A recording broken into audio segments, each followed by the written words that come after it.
This is Ron Dale Martin Jr., and I gotta tell you, man, this Radio Free Radio thing is quite awesome. And since I spent all my money on steering wheel covers and Marlboros, I need you guys to donate $1 over at Patreon.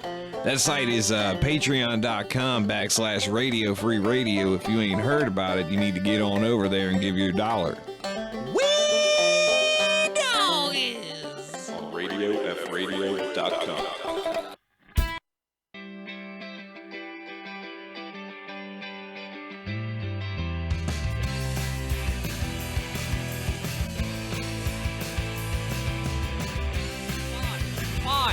Five, and none of us are on. Yeah, no. You sound like you're on. No, am I on? Yeah. You're on. I'm Okay. on. You're on. I'm not sure. Am I? No, you're on. No, Okay, I hear on. Miles. Can I get a little more of my headset, please? I think I'm 3. I don't know where I. Okay. Okay, roll call. Sarah, here. Keith, Here. Miles. Here. Matt. Justin started doing a thing where he takes all the sliders and slides them down because it's not complicated enough to just mute them. We're here, but we're here. We made it, and it's 8:02, Matt, and we are all here together on the I know. air. I don't know what you just hit, but It like was an accident. my headset just went wonky. Are you still wonky? Yes, I'm still wonky. Which one do you think you are?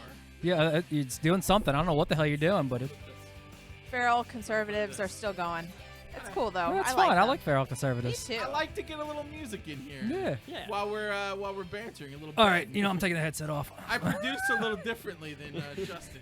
What, poorly? I need you to put that. I need you to put those on. Oh my gosh. Is Play this nice, doing kids. anything? No.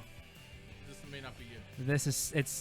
It's the connection's crappy right now in my Is headset. it your headphones, Have maybe? you checked the?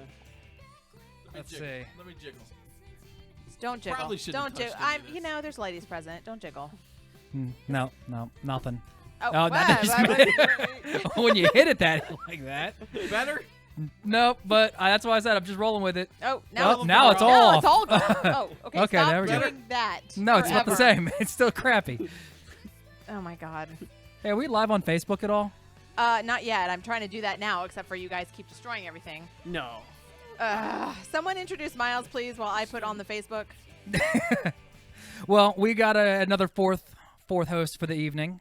2 weeks ago we had Dean, and tonight we have got Miles, and he is on the fourth mic over there. If you're watching, I guess he's what is he on the camera? Matt, is he on the left? He is on the right. He's on the right. He's okay. the one that's not me or you or Sarah. Yes, but he's the other one with the beard. So in case that got confusing for anybody. That's yes, exactly. It Yeah, often there's- does. oh, It often two- does. for If the there's record. anyone here that you're not used to seeing, then that's probably Miles. I will say my dog does get confused, and the cats love Miles because Yeah. I think they think Miles is Keith. Yeah, the beard and the glasses. Yeah. Yeah, it's I really mean, he's all way better looking, but Wait, you're Keith. You're over here. yeah, I'm over here. Sorry. I've it been makes it even addressing worse all because Miles sitting You in know my what's seat. going to be Yeah. really awkward is I'm going to have to figure out which one to get into bed with tonight, and that's just going to be like, I And better. that has nothing to do with identity crisis. You know, it's Tuesday. It's such I a do fun. stay up late on Tuesdays. Wink, wink. So if anybody Let's wants hope to my stop mom's by, mom's not Oh, watching. yeah, this. does she even still listen? No, she doesn't after Yeah. the Ghost Ghostbusters blowjob. thing. how do you feel about ghost blowjobs? That got rid of my mom on our literally like the first Poor episode she Miles. listened to. Miles doesn't realize what he got himself Oh, into. I know, poor Miles. It was nice. But Miles is a professor at a local university, Old Dominion University, if I can say that. You yeah, can, sure. yeah. Okay, Sarah and I are alums of that said university. Miles now teaches there. I'm not allowed on the campus anymore Does not surprise me in the least, actually. because of an incident in the early 90s. That sounds about right. I mean, I would expect no less from you. You'd think that the statute of limitations would be up on that, but no. Nah. No. Apparently, there is not one. I've heard it's actually in each of the president's debrief. When they get a new president, it's just part of their debrief of what they should know about campus. but only one-page bullets. Of course. You I mean, that's how know. you do it. You don't. Who wants to read a long thesis about Matt Wade? Me? Yeah, he does. I'm Yeah, into but that's it. because you probably wrote it. I'm into To be this. fair, so. Not writing anything these days. But yeah, we actually fun story. We actually met Miles playing Pokemon Go in our neighborhood. We 100% did. We It's did. this great origin story where I tell people where I'm just like, so how did you get to know these people? Because I mean, Tim Anderson, who I know has done a little bit. Yeah. Also, Yeah, he's- professor at he's my He friends was with, here uh, last week. Exactly. And so he and I were chatting. I was sort of mentioning I was going to do the show, and he's like, "Well, how do you know these people?" And I'm like, "Well, I was playing Pokemon Go in the neighborhood, randomly ran into them. We lived on the same street and did not know it, Yep. and that's how things work." Yeah, and that's how we got you here essentially. Miles, what do you teach over at ODU? So I teach in the communication department. So I teach classes primarily on television and new media. So teaching classes on social media, but also I'm teaching a class in reality TV right now. So thinking about the sort of cultural meaning of TV in a contemporary context. So I teach the fun classes, but make them harder than my students think they should be. So, it's as they are. And you've also told me that you let them play video games in class too, so That it kind is- of makes it exciting. That is accurate. I was actually describing that to some people. I was standing in line for the Switch, which we'll talk about later, and I was talking to the two guys next to me. Believe it or not, there were a lot of like late 20s, early 30s something white dudes in line for the Nintendo can see Switch. that. Makes Makes sense. sense. Shockingly, I know. That's crazy. And as I was sort of explaining, I'm like, yeah, I bring the Wii U into class and sort of hang out. And they're just like, you play video games in your class? I'm like, well, yes, it's a useful lesson for my students. And they're like, we didn't get to play video games in class. Yeah, And that's just how that works. and we've talked about how the Wii U is, how you've incorporated some of that in some of your lectures. I really want to play, and Sarah will agree with this. When we play Nintendo Land on the Wii U, what is it, the Mario Chase game? I am just a complete asshole to everybody, and it's Yeah. great. And you said you let your students play that game. I want to come into one class one day, and I want to be that asshole to your students. We play an embarrassing amount of Nintendo Land, and he is not only an asshole with Mario Chase, he is also an asshole with the Mario Luigi's Mansion. Luigi's thing. Mansion one, Yeah. and there's another one. Is there any multiplayer game you're not an asshole at? No. I'm just going to put that The out ones there. the first-person shooters, because Okay. I suck at Okay, those that's fair. compared to all the 10-year-olds who are playing constantly. Also, in many ways, that does make you an asshole. How so? You're not being on purpose. Oh yeah, well yes. But if you're in a team setting, yeah, no, it's you're that jerk I who mean, doesn't know the how to play. asshole it comes naturally Yeah. to me. No, It that's just fair. it works so well. I mean, fair. play to your strengths. Yeah, exactly. Miles is also not from the States. That's accurate. He is a Canadian. Oh, the best. That's my favorite pavilion in Epcot. When I reminded Canada is your favorite pavilion in Epcot. I feel like we need to talk about this. Canada. Point of order. Like So, I haven't been to Epcot since like 1997, but Epcot, like Canada, was not my favorite pavilion. So I feel like and he's Canada. from Canada. Well, you're used to all of the things that the I mean, I Canada- guess. Canada Canadian- is your favorite. Well, I heard it's just So, like a yeah. Tim Hortons, isn't it? And then all the Epcot. Yeah, it's just then the hockey. is there poutine there now? Oh yeah. Okay, yeah. So There's that's actually one in not Disney there when I- Springs. There's actually there's a poutine restaurant in Disney Springs. It's nothing. That's all they sell. Crazy. I didn't try it. Because, What a world! What a Walt Disney World! It's amazing. As soon as you walk into Canadian Pavilion, you get checked. And then they apologize. Oh yeah. that's nice. But you're not gonna score. Don't even think about a hat trick. Hockey. Is that like a? That's a is that hockey like term. a That's all I know. That's about shooty- that's about as shooty- sportsy as we get in the show. Is that a shooty sport reference? That's a hockey reference. Yes. What is that one? Slidey So- shooty? Is Yeah, that slidey shooty. slidey shooty? I can't remember what I call that one. Or it could be pucky shooty. Pucky shooty. Slidey pucky. Shooty. Pucky slidey. I mean, we all sorts. All are accurate names. Yeah, Pucky that's- slidey. Pucky slidey. Yeah. You're the Canadian. What do you prefer? Pucky Hockey. slidey, slidey shooty, or pucky shooty? Sure. I like Pucky Slidey because it demonstrates the way to which it's a bizarre thing when you're pushing the puck across the ice. Shooting it makes perfect sense, right? Right. With a clear goal. But when you're just like pushing it along, that's such a Yeah. weird thing to be doing when you Well, think you're- about it. And you're not going to get pucky slidey in any other sport. That's true. That You're is not going to true. get those adjectives in any Yeah. other football, soccer. Curling is also pucky slidey. That's those are curling rocks. Actually, that is the proper term. Yeah, they are, right? And they have to come from this one specific island in Wales, or I guess Yeah, but Wales could, is an island. couldn't you do I mean, with that knowledge combined to the little bit I know about curling, couldn't you just say like broomy Rocky? Yeah, Rocky I broomy? feel Yeah, to me like the broom's yeah, gonna come in. To me, the Walkie broom's Broomy, gonna yeah. come in Yeah. some Right. capacity. Good So point. yeah. But it is technically also pucky slidey. I guess air hockey could also be pucky slidey. Yes, although you're not actually Oh. doing the sliding in that case. True. That's more like pucky Right. blowy. Whoa, whoa, whoa, whoa! This is taking a turn. Yeah, it usually That's- does around that- here. That's where we're going. So, but yeah, that's Yeah, that's Miles. And we effectively me. brought Miles in to talk about you know, he was one of the lucky few that got a Nintendo Switch, as he mentioned earlier. I He know. was I was online supposed to go out of town this past weekend so you guys could bro it up, and then I didn't because I got injured. Yes. So I stayed in town. I know. But I still went over there and played. You still Let's say. did. But He abandoned me. And then, I didn't go for one. yeah. Do you still want That's one? fair. I mean, Okay. I mean, I mean, I want to play Zelda. You can play for the Wii U. Well, you don't have the Wii U either. I don't want to See, pay I'm- $360 to play Zelda. that's fair. So That's a choice. I can- That is I a can I choice. think Yeah. I'll wait and see how it shakes out and see if it fares a little better than the Wii U. Yeah. Although you guys love the Wii Yeah, U. we do love And our I Wii feel U. I feel bad not having because I want to play a lot of the games like 3D Mario World, Mario 3D Yeah. World. Yeah. I mean, it's one of those cases where we'll talk about this later Yeah. too. But like, inevitably, sort of in that case, like the Wii U was a failure from a business perspective. That doesn't mean it still wasn't a good console. Yeah, totally Like, was. we can separate out those two threads of Mhm. argumentation. Yeah, definitely. I feel like at this point though that that with Nintendo I'm just paying a premium to play Nintendo games. Yes. And I kind of wish that they would go the way of Sega. They never will because No. they've got too much money and it's impossible. But I Yeah.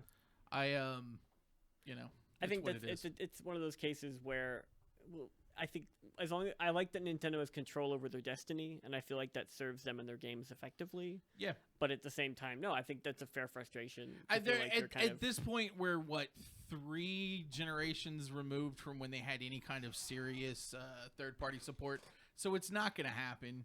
I mean, arguably 4. I Yeah. mean, arguably we have to go back to the Super Nintendo. Even the N64 struggled a until little they got. bit. I was giving them a little bit of leeway No, as that's fair. far as you know, because I mean they had some support. I mean people were, but you're right. In N64, it really kind of started to fall off. Well, I mean, so the thing about that I really liked about the Wii U was that it can like it's saving our relationship. We could go from I could play my games on the little gamepad, which was awesome for us because I had this weird Pikmin run. Right. And I never had played Pikmin before until Nintendo Land. And again, that was a game that we really enjoyed together because of the multiplayer stuff. And that's So that what- was like an entry to the franchise for you. yeah, in that it respect. was. And that was the thing about Nintendo that I thought they always did really, really well. Throughout college, I had a GameCube, and they always had fun games that you played with other people. Yeah.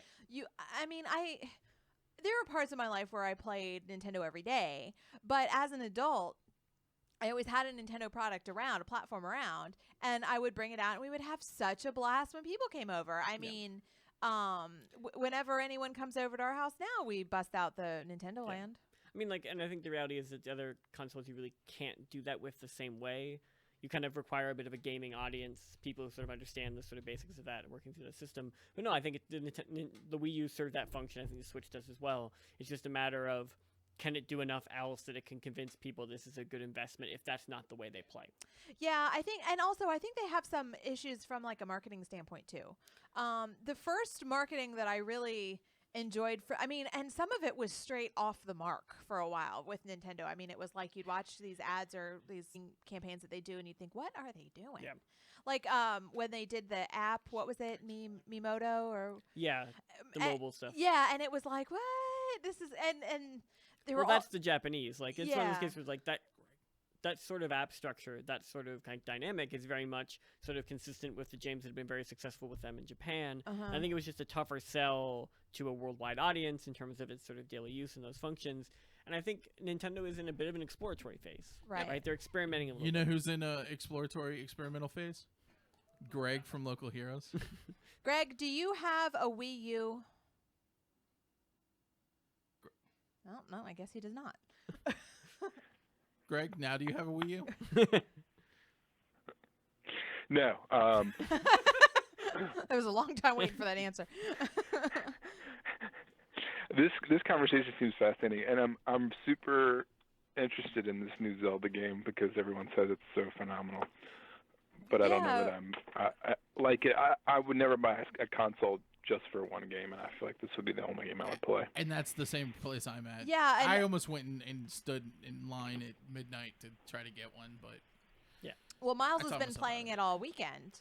Yes. the Zelda game all weekend, and he says it's great. It is, and like I certainly, but it's one of those questions like what constitutes a system seller, and if there's nothing else you're going to play for that system in the next 6-7 months until you get to Holiday and Mario and all of this detail, then why would you invest in a console up front versus waiting, seeing if they do bundle systems, seeing if there's a deal at some stage? Like you would wait for that in that circumstance, unless you really cannot live without playing Zelda, which those people exist. Yeah, they do But exist. I feel as though to become that person by choice is a both financial and personal, sacrifice that I don't blame people for not making that, despite how good the game is. Well, there are two people in this room that cannot live without comics, and True. at Local Heroes every Hi. Wednesday. My I mother. was just saying and- hi. I'm one of those people. And Keith. Oh, Keith, hey, buddy. Yeah, the two loves of your life, Greg. Your mother and Oh, Keith. Oh, Yeah. I actually keep over my mom any day of the week, quite Well, honestly. Keith probably gives you more money than your mom these days. He does. That might be actually true. So what? Would it be easier if I just wrote checks to your landlord? Yeah, It right. would be. He would appreciate it. They wouldn't be late then, probably. So what do we have to look forward to in the wide, wonderful world of comics? It's a 5 Wednesday month, which means the weeks are a little thinner. Typically because comic publishers solicit on a monthly basis, but there's still some good stuff tomorrow. One of my favorite books from Image is Copperhead. It's a sci-fi western with a female lead, and it's actually been on a hiatus, but it comes back tomorrow, and it's drawn by local artist Drew Moss, which is even cooler. He's the regular artist on this book now. I don't know if any of you guys know Drew, but he's a super nice guy, and he's drawn this book, so it's gonna be great to have it back with a local guy. Cool. Is he On local Art to? Tours. Is he local to Norfolk? He lives in Hampton, I believe, Oh, or Newport cool. News, one of the two. I think Hampton. Ah, Peninsula Um, local. I've heard that. RFR local. Very cool. Super nice guy, and it's a really good book, so I'm glad that that's coming back. I know Matt is such a huge X-Men fan, but he'll be happy to know that Inhumans versus X-Men wraps tomorrow, Thank God. which is going to lead into the relaunch of Blue. the X-Men, all the X-Men books. You know, I'm excited. I'm hopeful. I'm not gonna say excited anymore. I'm hopeful for those books. Those look fun. Yeah, there's a little thing in between called Resurrection, and then X-Men Blue and X-Men Gold will launch, and they'll be the two main books, and then there's some other ones. So I'm So, I assuming guess there'll they be don't big lose? things that kind of set that up at the end of Inhumans versus X-Men, which is out tomorrow. So that means the X-Men do not lose since they've got Resurrection and You know, the new books coming. they don't lose enough people to not have two full teams and two full comic books. So Exactly. there you go. There's a really cool Superman crossover that's running through Action and Superman. So if anyone's reading Superman Reborn and Superman, they want to switch over to Action tomorrow to get the second part. Also, I know Keith is a big Archer fan. Neil Hallman, who created Archer, is writing a comic tomorrow from Oni, and it's called Red Line. And it seems to be, to me, in the same vein, kind of action funny, like action comedy. So that's pretty awesome. If you're an Archer fan, you should definitely check that out, because I would assume it would be equally as humorous since it's the same gentleman that does both. Cool. Well, Keith is in. Did I He's not so in that his mic works, but he's in. He went to the bathroom. That's fine. Whatever. You know, everyone has to use the bathroom. You can't sit and talk on the radio for 2 straight hours. You know, Greg, you should probably take it personally. I'm getting a little jealous of the amount of time you spend together, so that's probably my fault. I missed you last week, Sarah, because it was just like a total shit show, and like there was no one to rein It in. really and was. It's true. Oh, It my was bike's terrible. Oh yeah. I was out sick last week, wasn't Yeah. I? Oh yeah. Sorry. I know. I really do keep you guys reined in a little bit. Helping.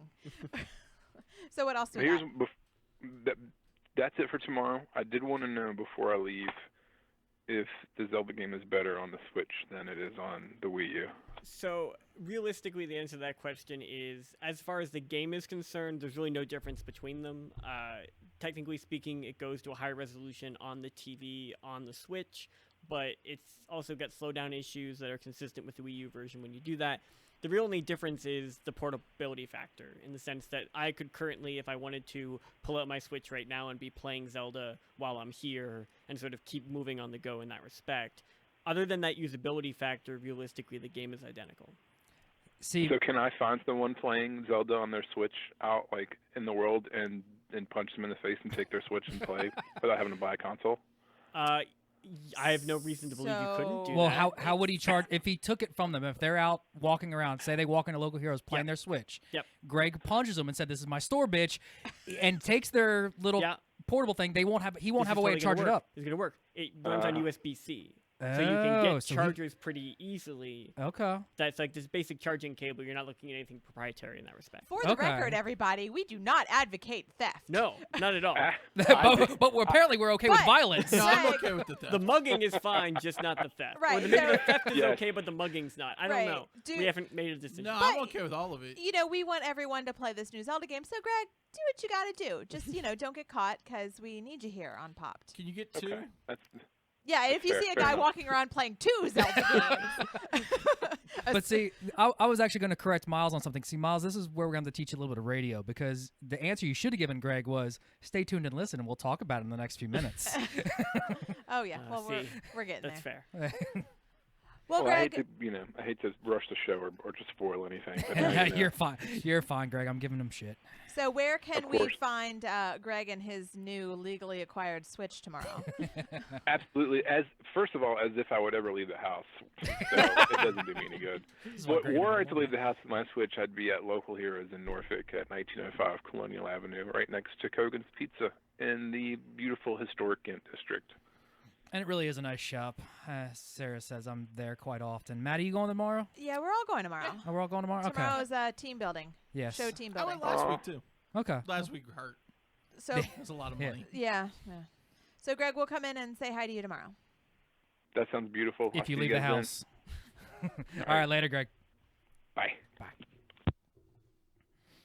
Zelda game, a lot of buzz. A lot of buzz. I've considered buying a Switch purely for the Zelda game. See, I because think I it thought looks you great. were considering buying a Switch purely for this weird. He found that. That's the buzz. Soundboard. Yeah, Yeah. we have like Yeah. we have that That's one the buzz. drop. and Delayed we- drops. Partially because you're a game system completionist. Not necessarily. Not compared to Matt. Shit. I don't have Almost any. got them all.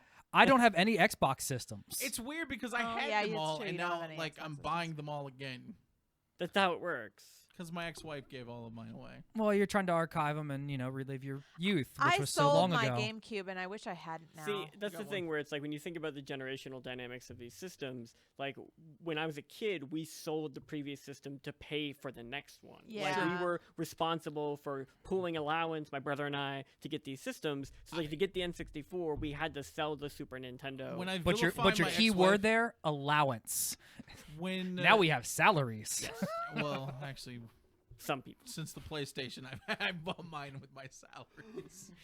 Since the original PlayStation. Matt's old. So I'm old. But yeah, I'm vilifying my ex-wife, but she actually she did it behind my back for my birthday present, but she used my Dreamcast and my N64 to buy me an Xbox. So Which I there was- guess that was nice of her, but she sold my stuff. Yeah, well, And I think the issue is like in retrospect, like I think even my mother said, like, why did we do that? Like she didn't like she's like, It well, you doesn't would make have sense. these old systems, like all these great Yeah. things to revisit. And the reality is like it just sort of made sense as a sort of way of practicing that. Of I didn't just, think I would go back and play any of my NES games. No. Why would I? I had Super Mario World. Well, and and it see, blew that's the my thing. mind. Why would I ever go back and play Mario 3? I managed to get my hands on a Nintendo Classic. You know how long I played that Nintendo Classic for? A weekend, a week, maybe. Replaced it with a Yeah, Raspberry but- Pi. Well, okay, also when valid. we had that though, and that was good timing because my cousin was in town, and we just sat around and played Nintendo Classic all weekend. Yeah, that's true. Well, another thing is like, I mean, I got one from my brother and I, and like mine, honestly, I haven't really touched since I got back from holidays. But like, we had one of them out, and we were playing a few things back and forth, just kind of working at it. It's like realistically, we have them so that if we're in the mood, Right. right, that if we want to revisit this, we want to sort of experience that bit of nostalgia, the bit of our childhood, episodes, we will go back and revisit that. If I'm ever in a Donkey Kong mood or in a Psych Bike Yeah. mode, I can, jump it on, play for a little It's bit. kind and of be good. like I'd rather have it and not need it than need it and not have it. Very true. Which is a terrible thing to think about, like $300 video game consoles, but Yes. it's 100% how the mind works. And I think You're right. that's where it's like when you talk about the completionist sort of impulse, it's like for me, I learned a lesson with the Wii U, which was that I wasn't going to get it. I decided there really wasn't anything in the launch lineup. Yeah. Nintendo Land looked fun, but I wasn't desperate to play it. Super Mario Brothers U, yeah, I'll get it for Christmas sometime, but whatever. Like, Right. nothing said I need this system right now. But then the week before launch, I forgot how the internet worked.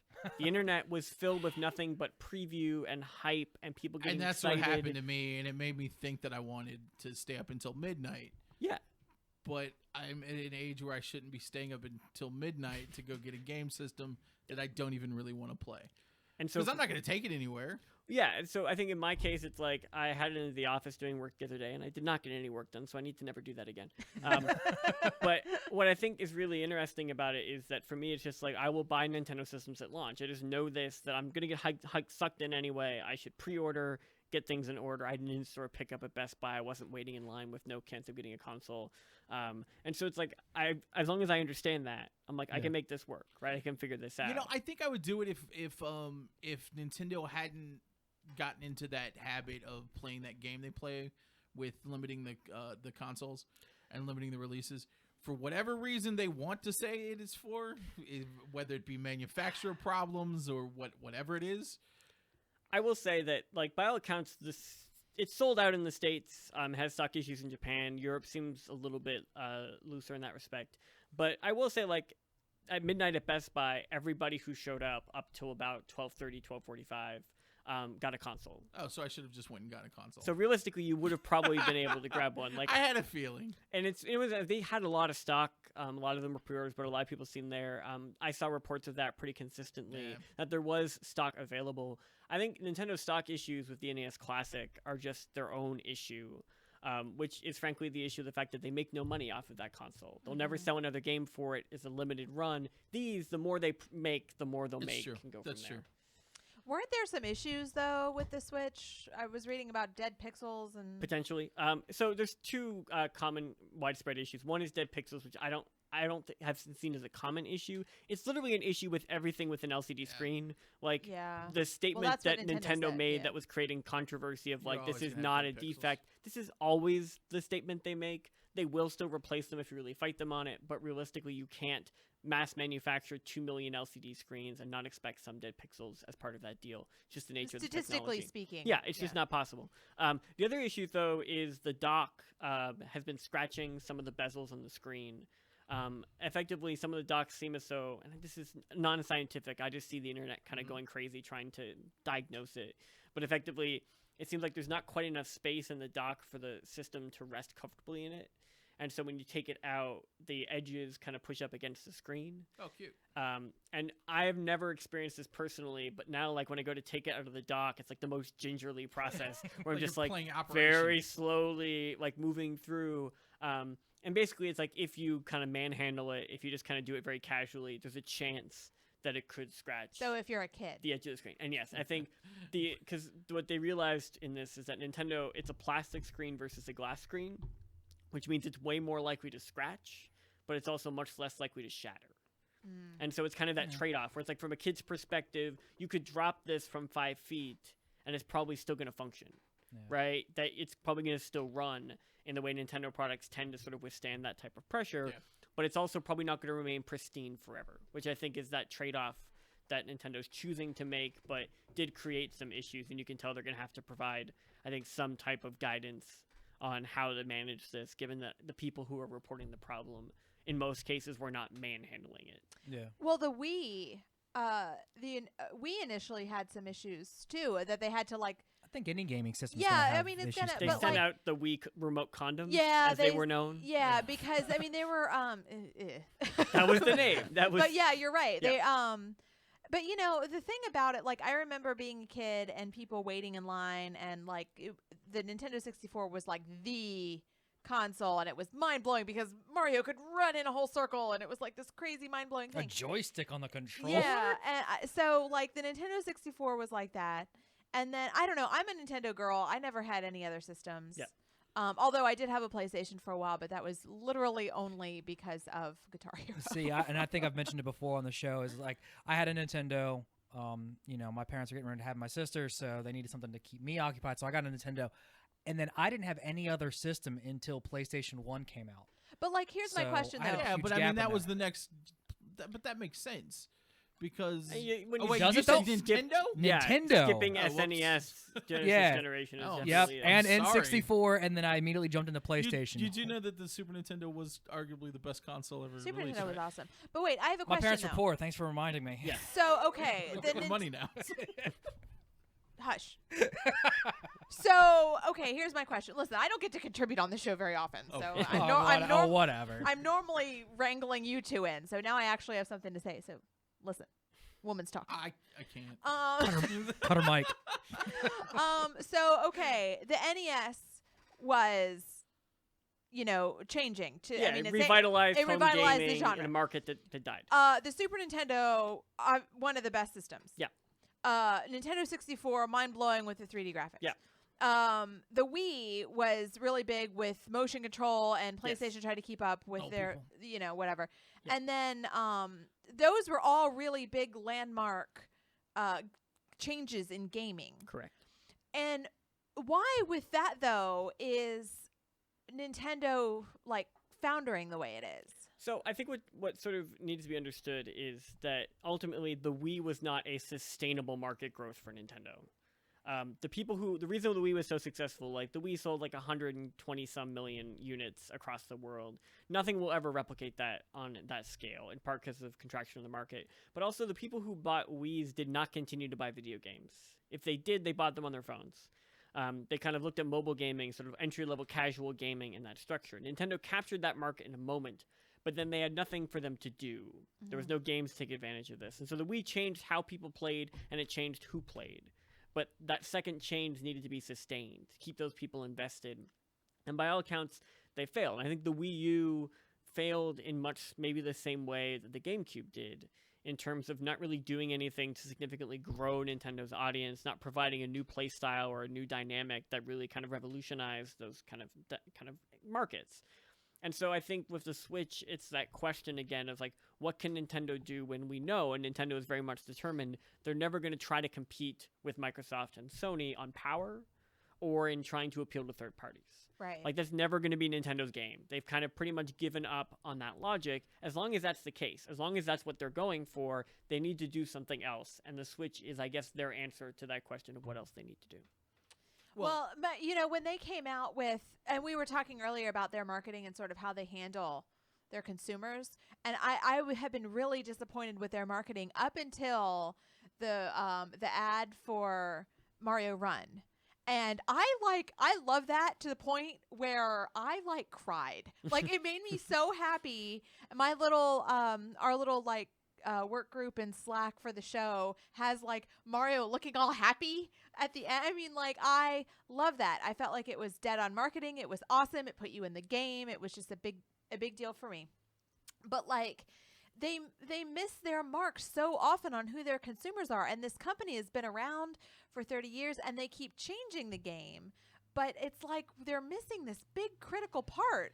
It's like they're making these systems that are supposed to be enjoyed, but they don't know who's supposed to be enjoying them. Well, I think it's worse than that. I think that they their plan to bring in hardcore gamers and their old fans is purely nostalgia, and for that to work, they're gonna need games that are just good games outside of the system itself or whatever the system gimmick is. And I think that's why if you look at some of the Wii's best games, they weren't necessarily motion control games. They're they weren't quite consistently. In fact, they were Zelda and Mario and Smash Brothers.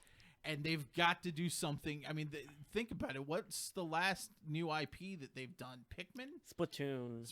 That's so right. again, this thing where it's They did so Splatoon. you sort of see examples where it's something like Pikmin never really kind of caught on with a larger audience. It's a good little game and has various sort of variations. I think the issue when it comes to something like Splatoon, for example, is Splatoon gives them an entry point into esports. It was a huge deal in Japan. Tournaments now for that Yeah, shit. like so, like it's Yeah, a significant. Splatoon's got its niche. It's a significant sort of market to kind of build on. And I expect in Japan, the idea of portable Splatoon is going to be a huge deal in that country, and is going to do a lot for the console when it comes out this summer. I think the challenge with them, though, is I think you're right that Nintendo has a very nostalgic instinct when it comes to these games and these dynamics. I'm rooting for them. But the thing is, you cannot purely promote something based on that nostalgia. Something like Super Mario Run, you could do that to a certain degree, Sure. right? It's a sort of one-off. one-off. It's a $10 price point. It's Yeah. easy to pick up. And yet, even then, people were so angry at the $10 price point. That's a separate.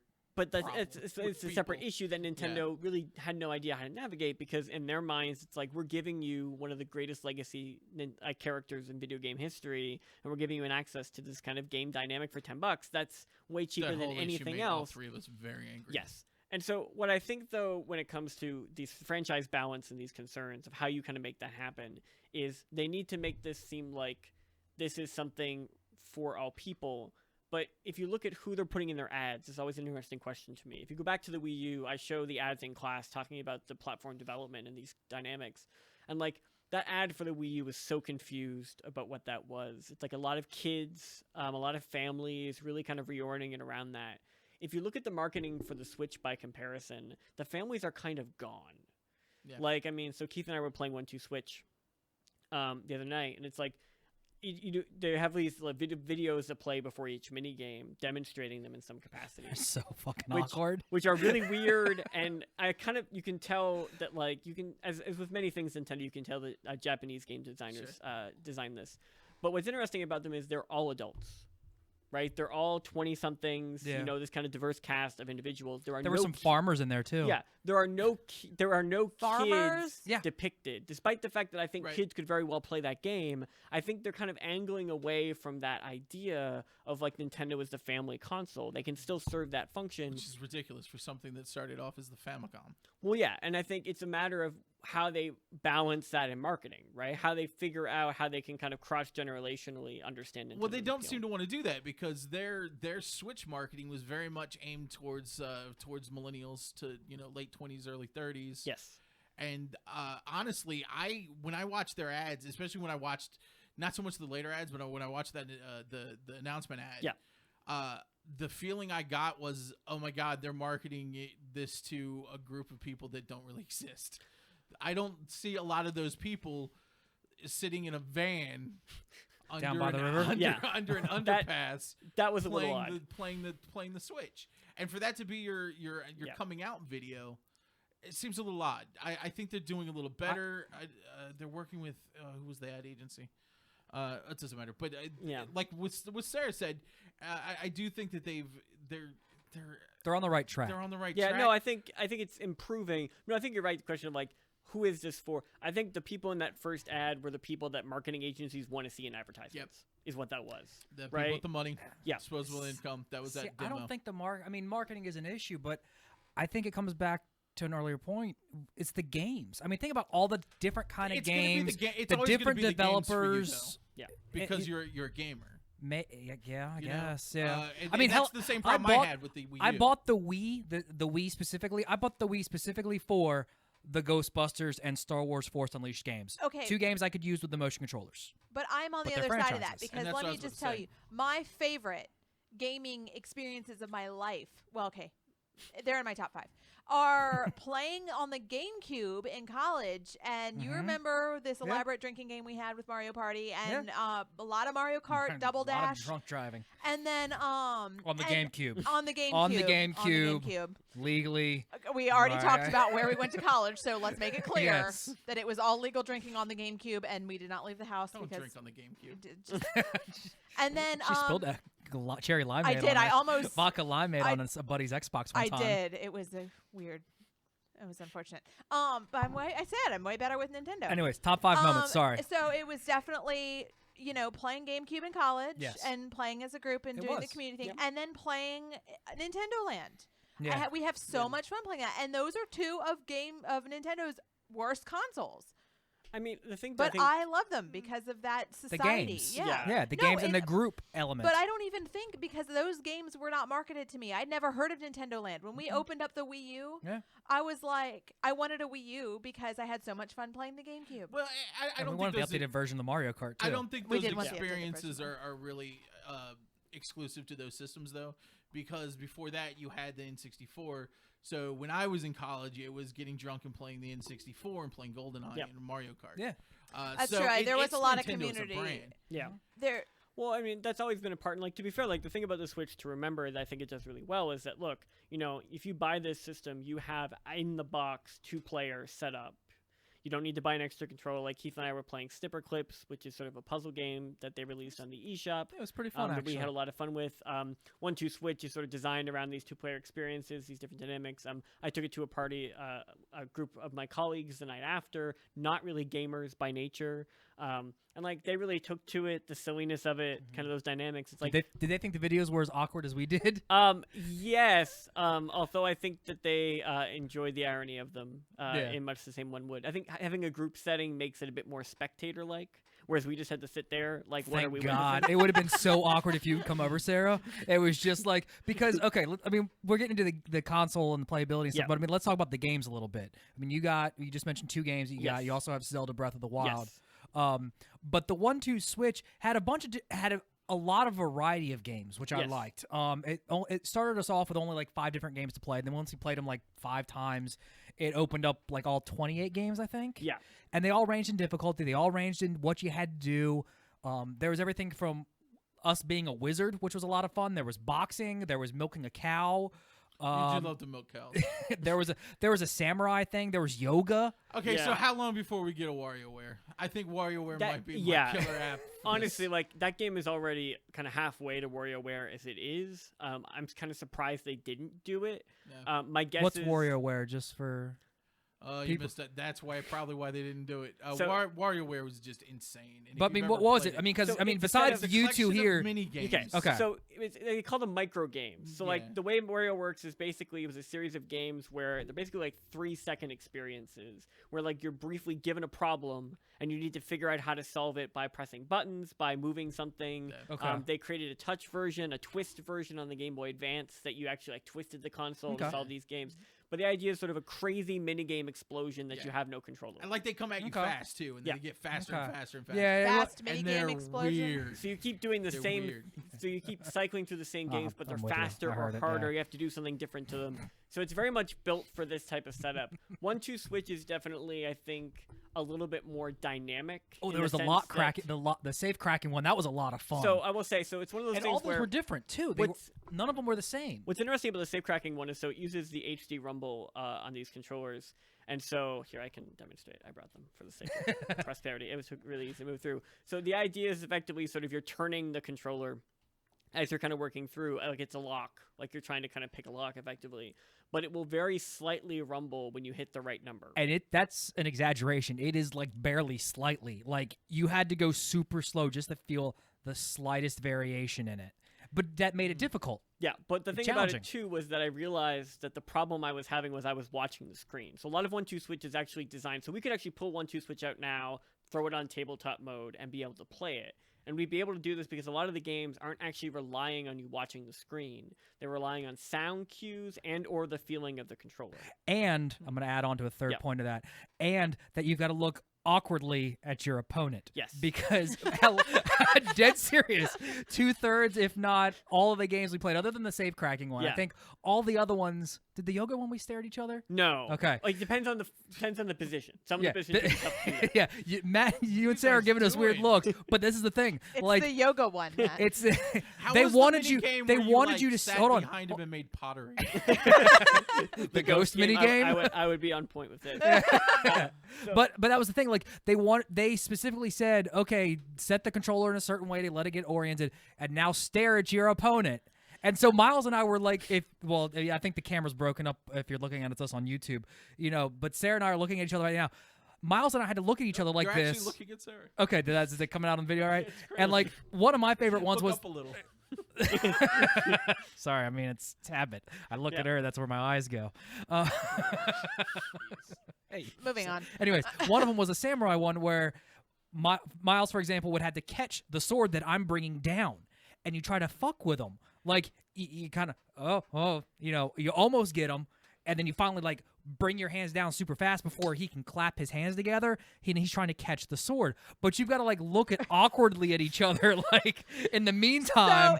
And, like, Miles and I were, like, tugging on our beards, unbuttoning shirts, trying to, like, distract each other. I'm kind of glad I didn't Yeah. didn't experience this. Yeah, with me you. too, actually. But, like, so it kind of forces a real life interaction. It Yes. 100% does. And that's the thing. Look, Nintendo's the best at that. No one else has really They tried really to manage are. it with this. Yeah. Like, no one else is doing this. And I think Nintendo will always have that market. I think that's really important to them, and certainly why I remain invested in these consoles, to Yeah. have people over and sort of engage with that. Well, now I want one. Well, I mean, but see, I wanted one purely for Zelda Breath of the Wild. Yeah. But then I started reading like not just reviews, but like tech stuff today and over the weekend. I was like, after I played this, I was like, oh man, I really want to Switch. I want to play Zelda. It looks Yeah. gorgeous. I love open world stuff. Yep. But then I started looking at some of the spec stuff and people comparing it, and there's like Yeah. a slight, FPS frame rate, frame per second frame rate, difference. But like you said, Matt, earlier, I'm not going to drop $360 just to play a Zelda game. Yeah. If I just drop $60, because Sarah and I already have the Wii U. We do If have I the just Wii U. if I just drop $60, I can play Breath of the Wild and call it a day. And I think that might, in the long run, that might end up being what I do. Well, and I think it's one of those things too, where it's like, Plus, so you're down the street, so I can just come over that and play. also true. I was gonna say anytime. But one of the things that was interesting to me is like, so my brother was in the same position to a certain degree, in the sense that he loves Zelda games, but ultimately was like, I don't know if I want to spend this money, and he's talking Canadian dollars, so it's even. I was going to more. ask, is he here or He's- out there? He's in Okay. Canada. And the thing about it was he was like very humming and hawing, and like that night he asked me like, when you have impressions, send them to me. I'll get them when I wake up. Decide if I go to Walmart and stand in line. Walmart is the only department store left in Canada, by the way, just for context. Oh, okay. Everything else left. But what happened was I started playing and I was going through it. And the thing is, so he does not own a Wii U. And so, because there was never a Zelda game original to the system. On the Wii U. And so he never got it. And he's like, so if I want to play this Zelda game, and he does, he's a big Zelda fan. He had a Wii, he played the ones there. What should he do? And I'm like, you should not buy a Wii U at this point in time. Yeah, right? no. If you don't have Console- one, just go ahead and get the Switch. At yeah, this point. just go and get the Switch. You'll have the games going ahead in the future. He'll want to play Mario. He'll want to kind of go through this. And so the question was like, does he wait or kind of dive in? And ultimately, I'm like, look, at the end of the day, if you really want to play Zelda and don't own a Wii U, the Switch is worth it for playing Zelda. Right. Right? There's enough other future value in the system for the games that are available. What Nintendo Yeah, there seems has to be a lot more planned. commitment from developers on this system. The And- developer question, I'm still up in the air. Okay, Like all right. EA is making FIFA. That doesn't count. That's not meaningful No. support. It's not even a real sport. It's Hey now. that's Europe could be listening. I think the challenge there is like realistically, like companies like Sega aren't doing much in terms of third party. It's like Skyrim is coming, but no one knows what that port is going to look like. Yeah. So it's like I still have lots of questions. But from a Nintendo perspective, they announced a lineup that includes Splatoon, which I really liked on the Wii U, that I would be happy to play again in an advanced form. A Mario Kart kind of updated port, but like again, my brother did not have a Wii U, so he didn't have Mario Kart. It's a good game. So is Mario Kart going to be an all-new Mario Kart game, or is it No, going to be? it's Mario Kart 8 with the DLC included, plus an updated battle mode Ah. more similar to the N64's. So they're going back to the original battle mode structure, which they Okay. abandoned for Mario Kart 8 for weird All right, reasons. so we're not Nintendo getting a hasn't new explained. Mario, new Mario No. Kart per Did se. did they put the leaf back in? Remember the leaf? They did, in fact, put the leaf back They in. did actually. Yes, Oh, I they was did joking. actually. No, you were not joking. You knew in your heart of hearts that they would not let you down. We're not. You Deep could inside. buy a Switch. I'm not buying a Switch. But they put the leaf back in. Then get a Switch. Yeah, that's So by all means, I'm not going to stop you from getting a Switch. so. What I will I'm say, just not going to be though- the one purchasing There's it. a leaf. Then get the Switch. Remember, this and is then it. you go. Switch. boing. That's the new marketing campaign. You know what? There's a leaf. I kind of support you getting a Switch though, because you know what? You're a Nintendo gamer. I Yeah, am it makes a sense Nintendo for her And to you're get an it. exclusively Nintendo gamer. Yeah, pretty much. Yeah. So it makes sense for you. Yeah. Because I do play Lego Dimensions with Keith though. That's true. Yeah, That's on the PlayStation. It was very confusing for her got a to have PlayStation, though. have the PlayStation controller Oh, there was a tell big Miles learning. my problem. She doesn't like moving the camera like a peasant. I don't like moving no, the it should the just, two joystick option doesn't Yeah. work for her. It So, blows her mind. I would make my little person like run around until I could see what I wanted to see. It was very ineffective. And Keith would just stand there watching my little guy run in circles. So I'm guessing you never played Super Mario Sunshine? I did, but Did you not like hate that game with a fiery passion? no, I really loved Super Mario Sunshine. I think don't, it was might have been the controller. I don't and know different why aspects Okay, of it's it. just yeah. it's a familiarity issue. So this isn't Probably. really about the controller. And It's he more about w- her. and he is what we're said saying. Yeah. he said it's circle, and I'm like I have to look at it every time, and I'm I will like say, circle. I will say that does break my playing Breath of the Wild. I just played The Last of Us Remastered, and I played a little bit of Horizon Zero Dawn when it arrived. And so I had been playing on the PlayStation on the DualShock, and there it's like you're using X to advance through everything, but when you get to the Switch, you're using A to advance everything, which So is it's in a just- different spot on the yeah. controller. And it threw me for so long. I kept hitting B instead because I was just, again, your brain sort of gets wired to that. And so I Yeah. think that's only Yeah. natural in those respects. But no, I mean, I think if you're really desperate to play Zelda and you own a Wii U, buy it for Wii U, wait on the Switch until more games are available. There'll probably be some kind of bundle for the holidays. Yeah. Whether they throw That's in actually one, not a two bad Switch, point. Holiday That's a- bundle. yeah. whether we they can wait for that. throw in Zelda, whether they throw in something like they're probably going to make options available. Given the fact it won't be its kind of launch, there'll be more incentive to kind of I'm just gonna build wait on for you to buy the system. Switch now. Oh, it's probably a wise move. But I mean, but if I'll you go 50-50 don't split it have with a Wii U, like Zelda is a definitive sort of huge AAA kind of experience Yeah. that defines the system and the console and is enormously worth playing. It's just a matter of whether or not you can justify that Yeah. expense for the and I- single game when you might not play something else for a few months. And I think that's really what it's going to take for the Switch to kind of be a big hit. Is like, I watched a video which was like a few weeks back, which is basically an open letter to Nintendo by one of their longtime fans, and he was talking about all the individual developers that were able to get in on the Nintendo. And I don't know all the backdoors behind the scenes kind of stuff that goes on between Nintendo and developers. Yep. But we had like Banjo-Kazooie, we had Donkey Kong, we had all these different developers jumping in on the consoles and getting involved in these games. And I don't know why that's not happening now. But I feel like if we can get that again and get more, Capcom, like Matt and Justin are doing the RF Arcade. You guys can see it on our YouTube page where they're playing the old classic, a lot of classic Nintendo games right now, I think, right? Or you guys you're going through a few Jumping around. systems, yeah, because you did Turtles last week, and it was like Turtles 1, 2, 3, which was on Nintendo, Turtles 4 on Super Nintendo, and then the Tournament Fighters, which was on Genesis, or did you guys do Super Nintendo? We did the Super Nintendo version. Okay. Well, there's Genesis version as well, but I mean, like, you had a lot of those different games, and what I was getting to was RF Arcade was, what is this you're showing us? Oh, that's Breaking news: Star Wars is releasing an all I'm pink limited. talking about edition. games, and I completely lose my train of thought. But like you guys did the Purple Box run for like a solid week of all the Capcom like Disney games, like Yeah. Tailspin, Chip and Dale, DuckTales. Like there isn't a lot of that out there anymore. I think the reality is that what developers started to realize was that their big AAA experiences weren't selling to Nintendo's core audiences, and that a lot of that audience had migrated to other consoles. And so the question of who Nintendo's audience was and how you develop games for them shifted. So I think the Wii generation killed a lot of third parties on Nintendo systems because they all shoved out shovelware trying to take advantage of the Wii and motion controls and waggle. Yeah, it was the worst. And it's like it's not Nintendo's fault that the third parties had no idea what to do with that. The third parties simply didn't really invest in the type of experiences that would make that work. Yeah. Now, that could be said just an issue of Nintendo not being upfront enough with them ahead of time to let them know what this looked like, not really knowing the market and how to prepare for this. I think Nintendo's relationship with third parties, though, has been fractured ever since they went with carts on the N64. I mean, like, it's always been a kind of... Yeah. It's always been It's a not what they contention. wanted. It's not what the publisher wanted. And I think And, that's a challenge. Yeah. Well, I mean, and to Nintendo's credit, with the Wii, when it comes to the motion controls, I think they were just a little too early. Well, and that's the If at thing, all, it because inspired- I don't think no one did any outside of Nintendo. Yeah. And their few Wii games that really got the motion right. outside of Ghostbusters Nintendo, was fun. nobody else did it well. I mean, think about it. The Kinect, But- the Yeah, Kinect the Kinect failed was on weak. 2 systems. I mean, it's when you think about it, it's like I was thinking about this of like why you buy a system at launch, and I'm like I buy Nintendo systems at launch because I have to, and I'm always going to, and I just know I'm going to pay an early adopter price, whether that's hardware issues, whether that's a lack of games, whether that's price, whatever it is, right? I accept that.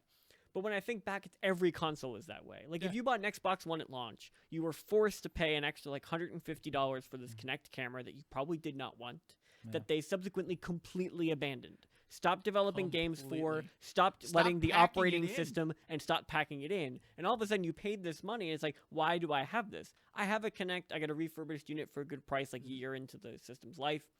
I like my Kinect. It's kind of fun. The games for it are fine. I like using it to control my TV and systems. It doesn't work well with Cox cable boxes, but more or less like it's set up and it works fine. But it's like looking through that. But if I had been forced at launch to pay $150 for that and was really excited about it, and Microsoft was just like, yeah, actually, we don't really care about this anymore.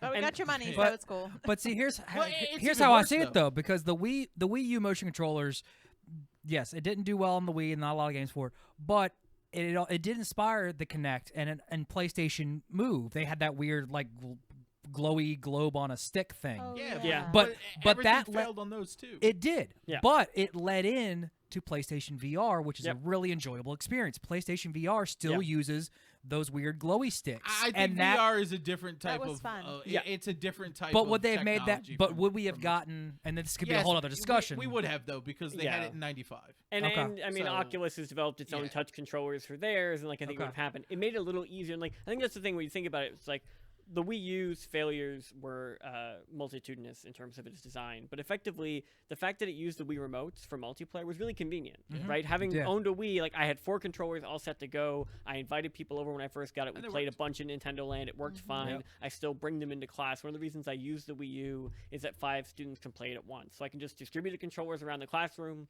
throw it up on the screen, and just kind of let it work.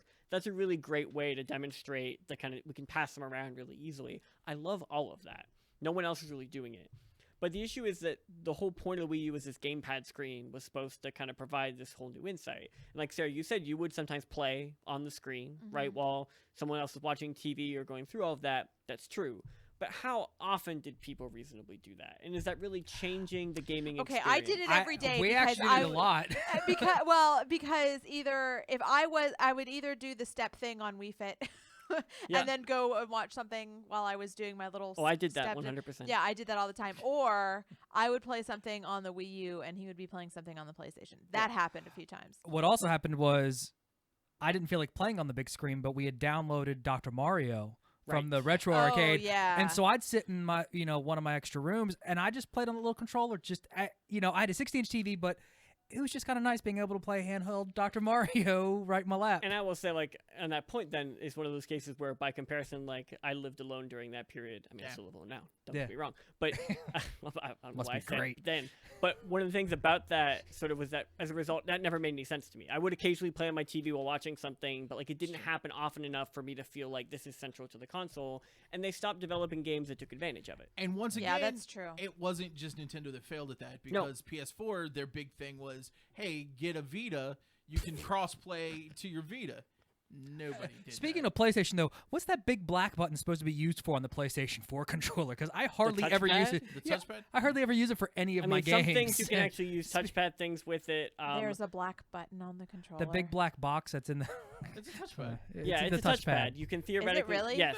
Yeah. Does it do? It's It's actually technically You know a what, button. though? But I thought it was just like a piece of plastic that made the controller. Joke about that controller all you want, but some of the greatest things are that stupid. Nothing makes me happier than that stupid little. And the Wii controller had the Yeah. same thing. That stupid little speaker where sometimes things will yell at me through the controller and scare me. I will- And you're about to find this out. GTA 5, when the cops start chasing you, that button, the big light starts The light flashing bar. red and blue. Oh, that's pretty cool. yeah, but It the is light in the awesome the if light. you're in No, the the dark. light in The the light light bar bar. does a lot of I great love the things. light bar. That touchpad. The I have. touchpad, That doesn't do anything. And I mean, What are like, you there gonna was say? also a touchpad on the back of the Vita Yeah, that you could use. Like, sure was. all these I had things my were Vita developed. for 3 days. And they Never had struggle, it. I think, to kind of take advantage of them. And the thing is, the Wii had the same issue, but because Wii Sports existed, everybody knew there was a purpose and function.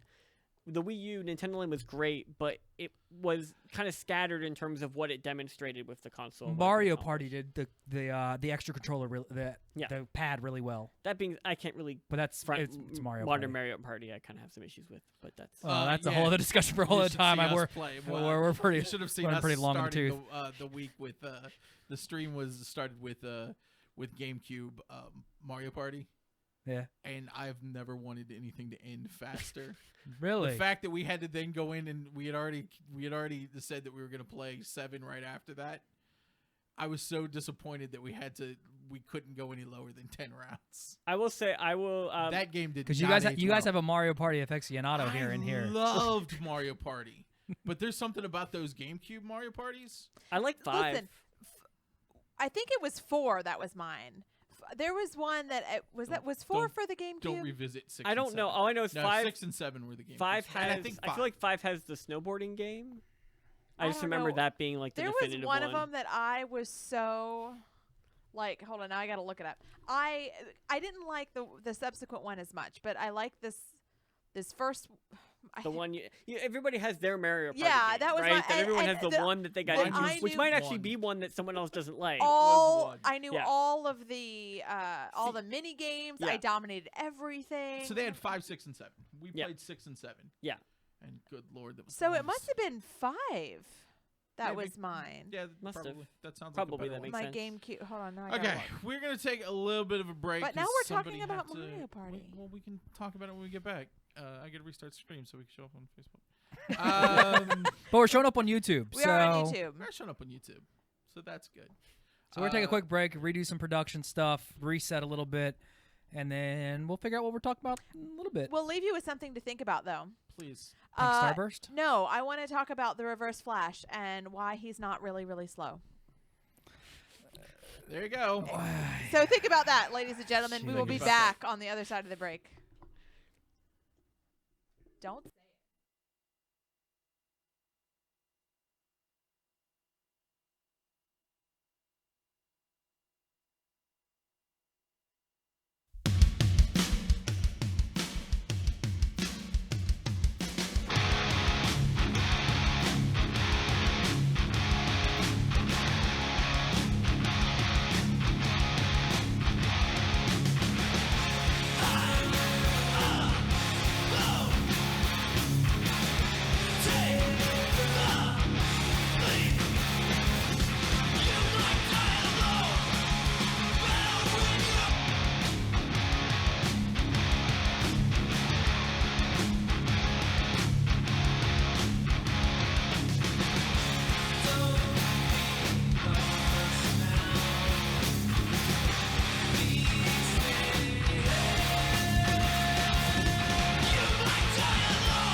Hey guys, Matt and Justin here. Do you like things that are funny? Do you like music? Do you like talk? Well, we've got it all on Good Morning You Drunks. How do you feel about double middle fingers? I don't like them, but I will accept them. Oh, Monday nights, 8 p.m. Good Morning You Drunks, only on our station, Radio Free Radio, RadioFradio.com. We promise we're not going to give you double middle fingers.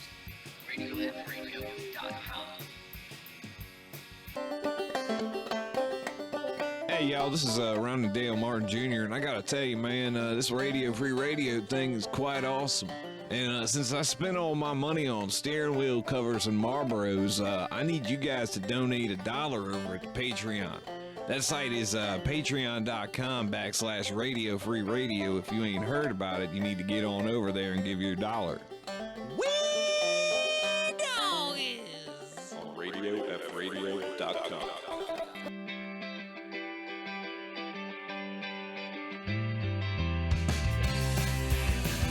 That was the smoothest. Are we? Yeah, we're back. Yeah, we're back. Yeah, there we go. So, Yeah. Look who's getting the hang of. did we? Oh. So- that was abrupt. Never but mind. whatever. I take back the sentence I'd started and did not finish. All right, they're back. So have we decided why Reverse Flash is not super I don't want to slow? talk about DC. Although I did start Justice League Action over the week. Yeah, was it It was full of action? We different. installed our new Apple TV, and I have complaints.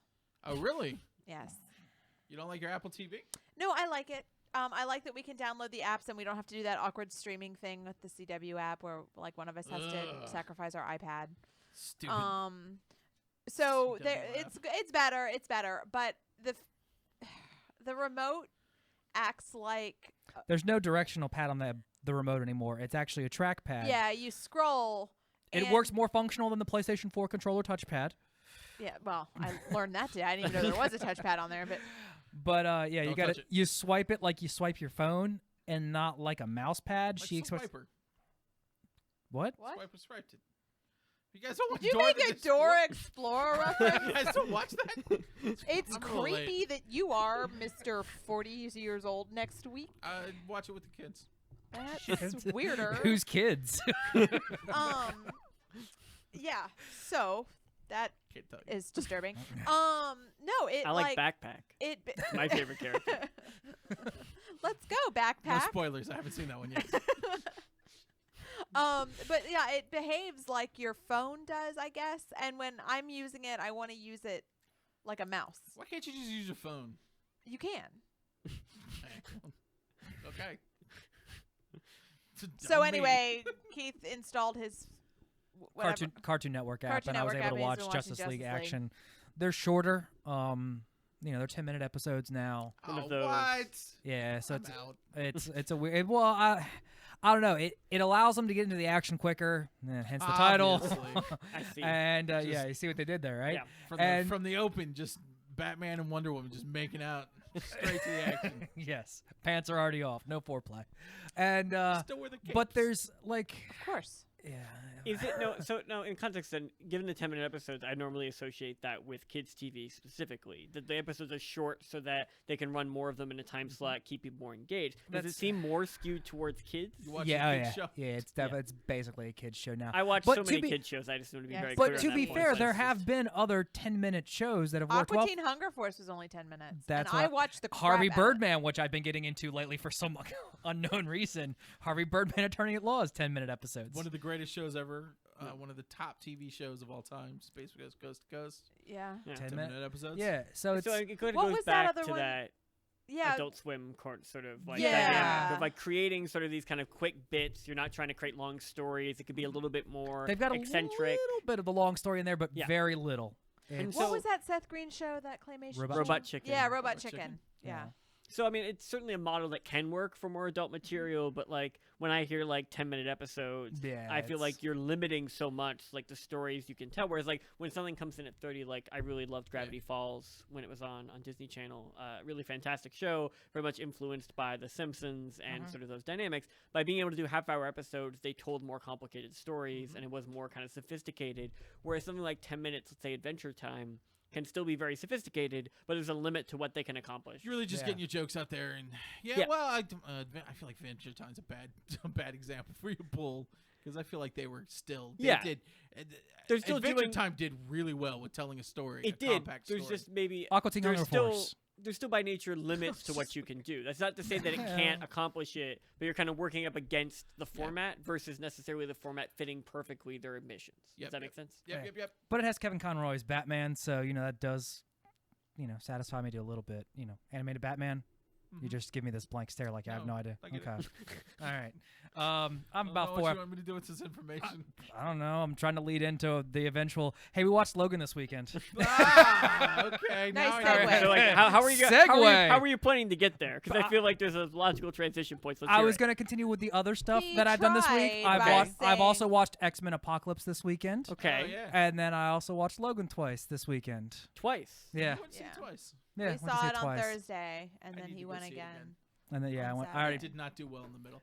Now, to be fair though, I think my whole problem with the middle of Logan was I really want to go home and play with my laptop. My laptop was sitting here, and I wanted to come home and unpack it.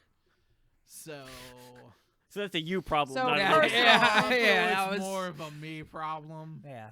because the movie's fine. Well, I didn't like the middle Well, I didn't like the middle.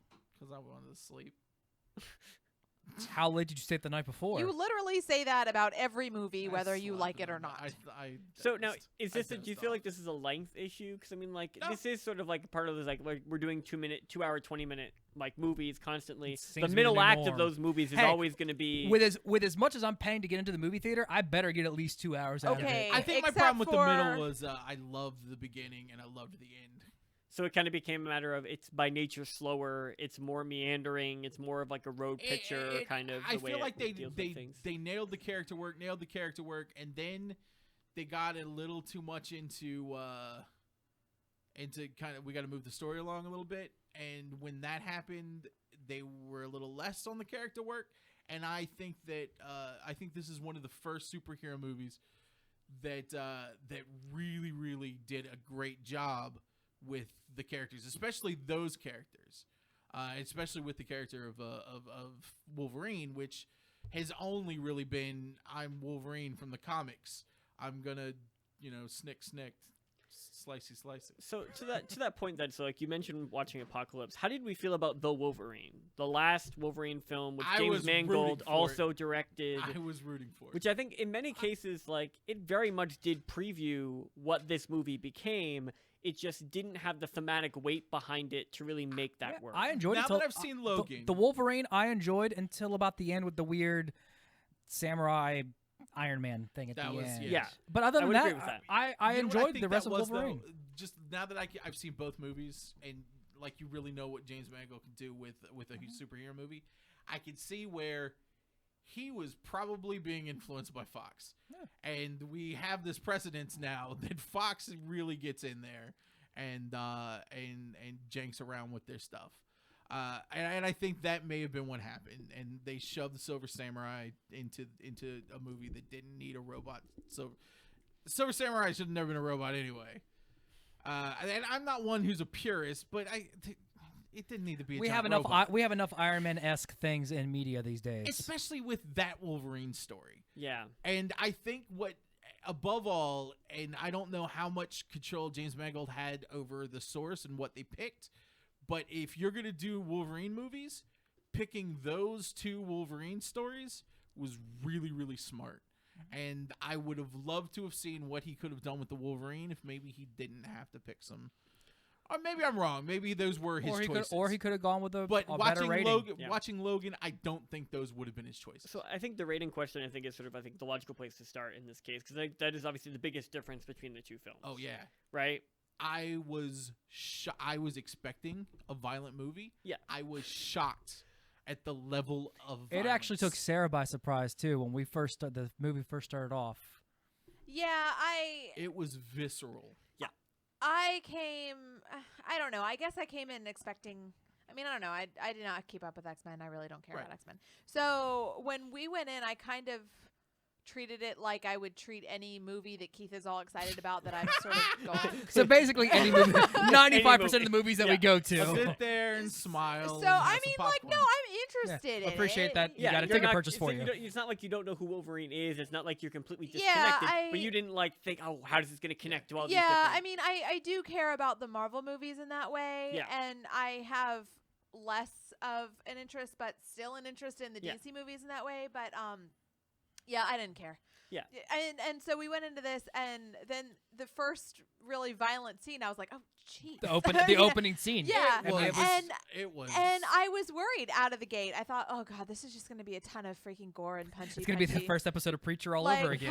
punchy, slicey, and I'm, oh god, all right. I'll But just you stick know to this. what? But it wasn't like that. But you know what though? No, I mean I think it was when it comes to No, the fight there scene. was plenty When it of came to the gore. violence, But that's you know what? It needed it because Well- that's what Wolverine is, and that's why they got so well. That's why the character work was so well. And this is a character anybody who reads Marvel, is a fan of Marvel, knows Wolverine intimately. And if you know one thing about Wolverine is he's not just a killer. Wolverine is a murderer at times. He is a straight out. he's been a hired assassin. He's the best at what he does, and what he does isn't nice. And what he does is murder people. And I think to that point, then what I like... He was murdering. I've seen a lot He of was able to get debate- away with it though this time. Well, there's a lot of debate, I think, about the violence. I think some people responded to it as in they felt like there's this very much a PG-13 franchise, very much sort of an all-ages kind of affair, to suddenly then make a disturbingly adult film is jarring. In every In- sense, too, even in the Good. themes. Yeah, and so Good. and like I am all on board for this, and I think it's fair. But I do think some people going in wouldn't expect this. But what made the violence work for me? I'm not a huge violence person in general. Was that I was He's from Canada. I know. That's true. I was He'll check you though. I was Yeah, he will. consistently Then apologize, shocked eh? by it. Like I was Yeah. consistently, like, I never felt like I got desensitized to it. I don't think the film wanted me to be. No, no, I desensitized don't to think it, so at right? all. I never felt the film was kind of joyous in its violence. I never felt like it was kind of having too much fun with it. I felt like there was a good I don't balance. think it had any fun with No, it. and I think the other thing to that point was like I also really enjoyed hearing the responses from the crowd on opening night, who clearly were also in the same boat. Like one of my favorite moments in watching the film, I tweeted about this, was that a guy in the crowd responded to a particular kill by like yelling like "oh shit" top of his lungs, like full stop. I didn't have any of that. I'm a little and disappointed. immediately after that, one of the guys on screen yells "oh shit." And it's like, that and it's like this. The crowd very much reacts, like a little moment of levity where it's Yeah. just like, look, the movie did what you did, and this is like this thing. But like the fact the crowd responded in that way to it, I think demonstrates people weren't just like, I love this violence. Like this wasn't Deadpool. Like this wasn't the same type of R rating. It used its R rating in very You're right. different ways that I thought were much better in tune with what the film wanted to say. Whereas Deadpool's point was, we're going to be violent and we're going to put it in your face and we're going to be kind of eccentric and kind of force this issue. Right. Well, like Logan does not do that at all. And I think you're talking about two movies that that did probably the best job at Deadpool, for better or worse. That was Deadpool, and Wolverine and Wolverine and Logan. That was the Wolverine from the comics. Yeah. I mean, just they nailed it. And when you say this was this is absolutely an adult film. It's not. We got to hear Charles not because of Xavier say "fuck." I kind of didn't. I kind of liked what I they was were okay doing with with it. Xavier, but I kind of didn't like the dementia part of it. But I liked the fact that he was a problem. Like Xavier was a problem. I like and- the- I and liked- Wolverine took it upon himself to. He can't kill Xavier. I mean, that's No. his mentor. But I And like they've how that always had that- reversed. I mean, because all these movies we've had Xavier looking out for Wolverine, helping guide Wolverine, and he was still guiding Wolverine even in this movie. But now it was Wolverine having to be a caretaker, Right. where Wolverine was used to be taken To care the of. dementia point, like, what was your particular issue with that? Because I mean, to some degree, I think the Oh, film. I just think when we were first introduced to him, Yeah. that little piece didn't play authentic. Because to some There was degree, we something immediately weird with learn it. that that's something of a sort of medically induced sort of situation. That in some ways, sort of, he is very lucid. He's just not being treated that way in fear. And I think, to me, that works as a way of understanding, like, what Charles represents in this larger world. It's a bit of world building. I mean, the one thing I will say is that this movie does nothing to help the timeline situation. Well, that's true. With these, But like, you know what? That's an X-Men problem. and that's the thing. It's an X-Men It's an problem. X-Men It's a comics problem. problem. I mean, it's a larger. Yeah, it doesn't kind of happen just in the concern. I movies. think though. we were talking about continuity because we were arguing over X-23, and even I, who for the past 25 years have read a pretty startling amount of X-Men comics. Right. Even I get confused by the timeline. Yeah. And the Weapon Well, X and program. even now with the comics, I mean, we'll kind of jump off the movie real quick, but the comics right now have the 1960s Cyclops, Jean Grey, Beast, and Yes. Angel hanging out with Old Man Logan from the far future Yes. and the mutants from present day.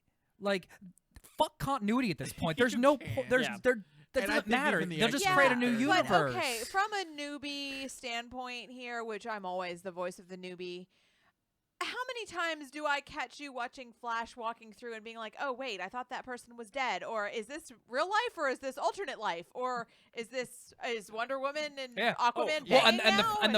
the Flash TV show is a whole other thing because he's gone back and saved his mother and like fucked reality. Like that's just. I'm Yeah. expecting the end of season 3 of Flash at this point to go back and save his Yeah, mother but that's the thing. again. I thought you Just just said basically he fucked just- his mother. From an Save his mother. outside Just sort of point of undo view, Flashpoint. though, from an outside Right. point of Yeah. view, It- you expect that it's not. I mean, listen, I don't follow this stuff. I'm not a. I mean, I have my comic books that I read, recreationally, but I haven't been reading them my whole life. So I kind of just accept that I'm not gonna know what's going on. But see, and I And- think that's the problem though, because it excludes. This is this whole other discussion, but it excludes people like you who want to get in the comics, and you're missing all that history, and then you're like, oh shit, well that history happened pre-New 52, and then there was New 52, and now there's post-New But 52. Listen, need a the comics other buddy. side of that, though, Mhm. is formula. Because when we came out of Doctor Strange, and you asked me what I thought of it, I said it was another Marvel movie. It was was. good, It Yeah. was, but it wasn't.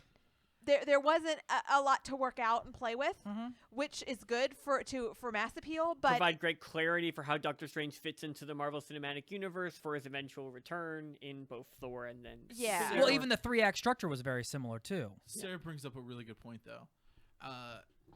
Everybody's always complaining they want we got to send all the Marvel characters back. We got to send the mutants all back to Disney and to Marvel so that they. But like I've argued several times, number one, they can't handle the franchises. It's too many. They got it's too many. We wouldn't Too many have- balls to juggle. We wouldn't get any good X-Men movies. But what Logan kind of showed us, Disney would never make this movie. Disney would have never made this movie. That's a very good point, And- actually.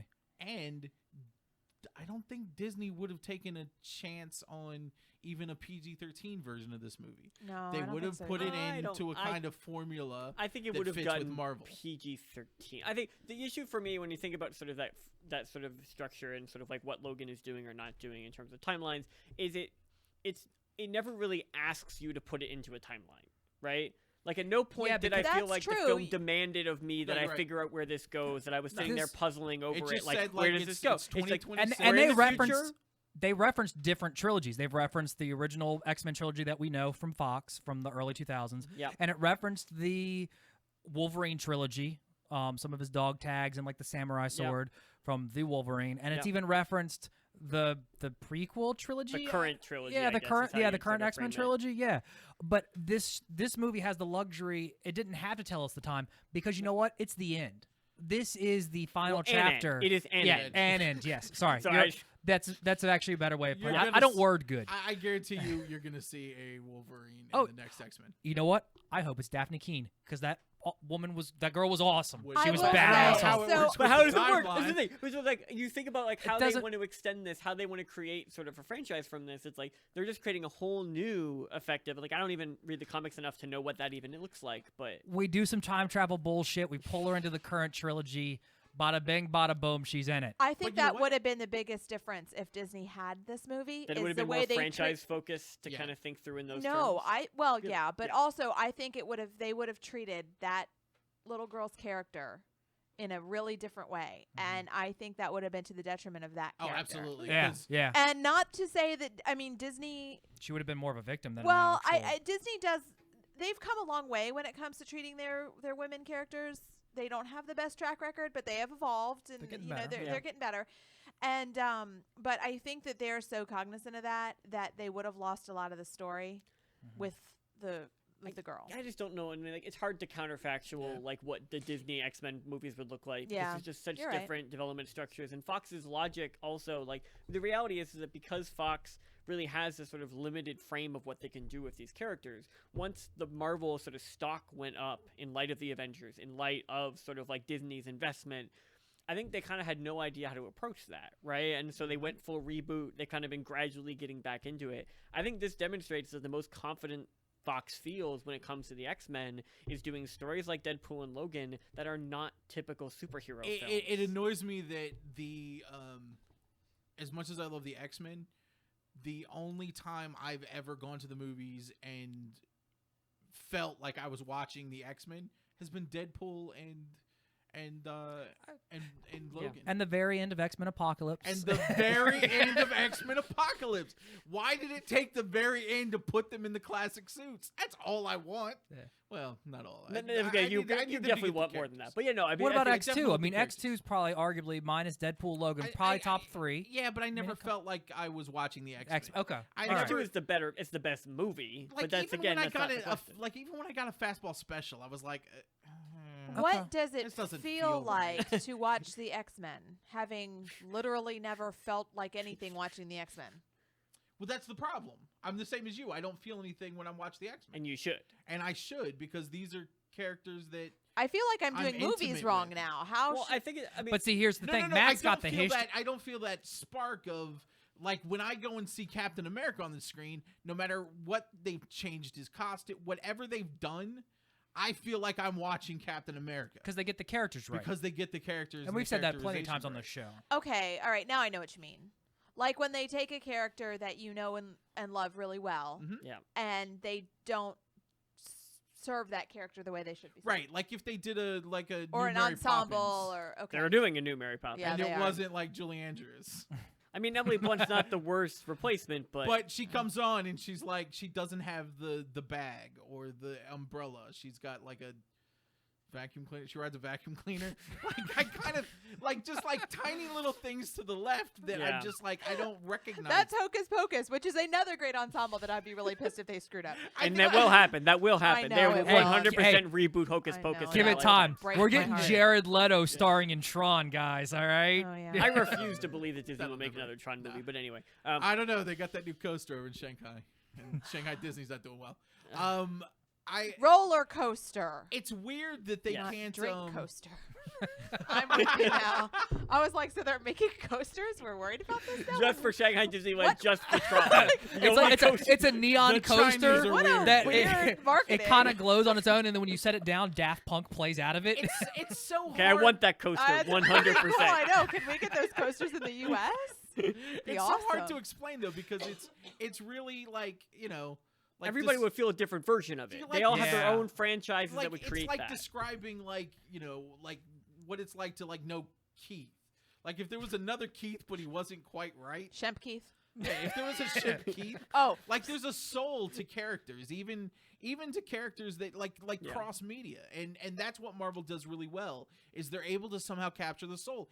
Even with the new Spider-Man, it's amazing how they bring a new Spider-Man. The one thing I shouldn't want in the world Yeah. is yet another version of Spider-Man. I should have been. But you I should- see this one, and Yeah. I'm like, I don't know what it is, but Well, that's Spidey. He's an actual teenager. I think that's a That huge part helps. of it, right? And That I think it's one of helps. those cases where, again, it's like different characters have different parameters for different people, and you come to those differently. And so what I think you're getting at is like when I watch these movies, I never read the X-Men comics as a kid. I don't think even watched the animated series. Yeah. The movies are my X-Men. I didn't really get into the early set at all. So when I watch this, I'm not carrying that weight, right? There's a burden that these movies that's face true, yeah. among fans Yeah. that has to be It's like sort of made redoing to life. Ghostbusters with women. I mean, what kind of idea Oh would my that God. be? You're fired.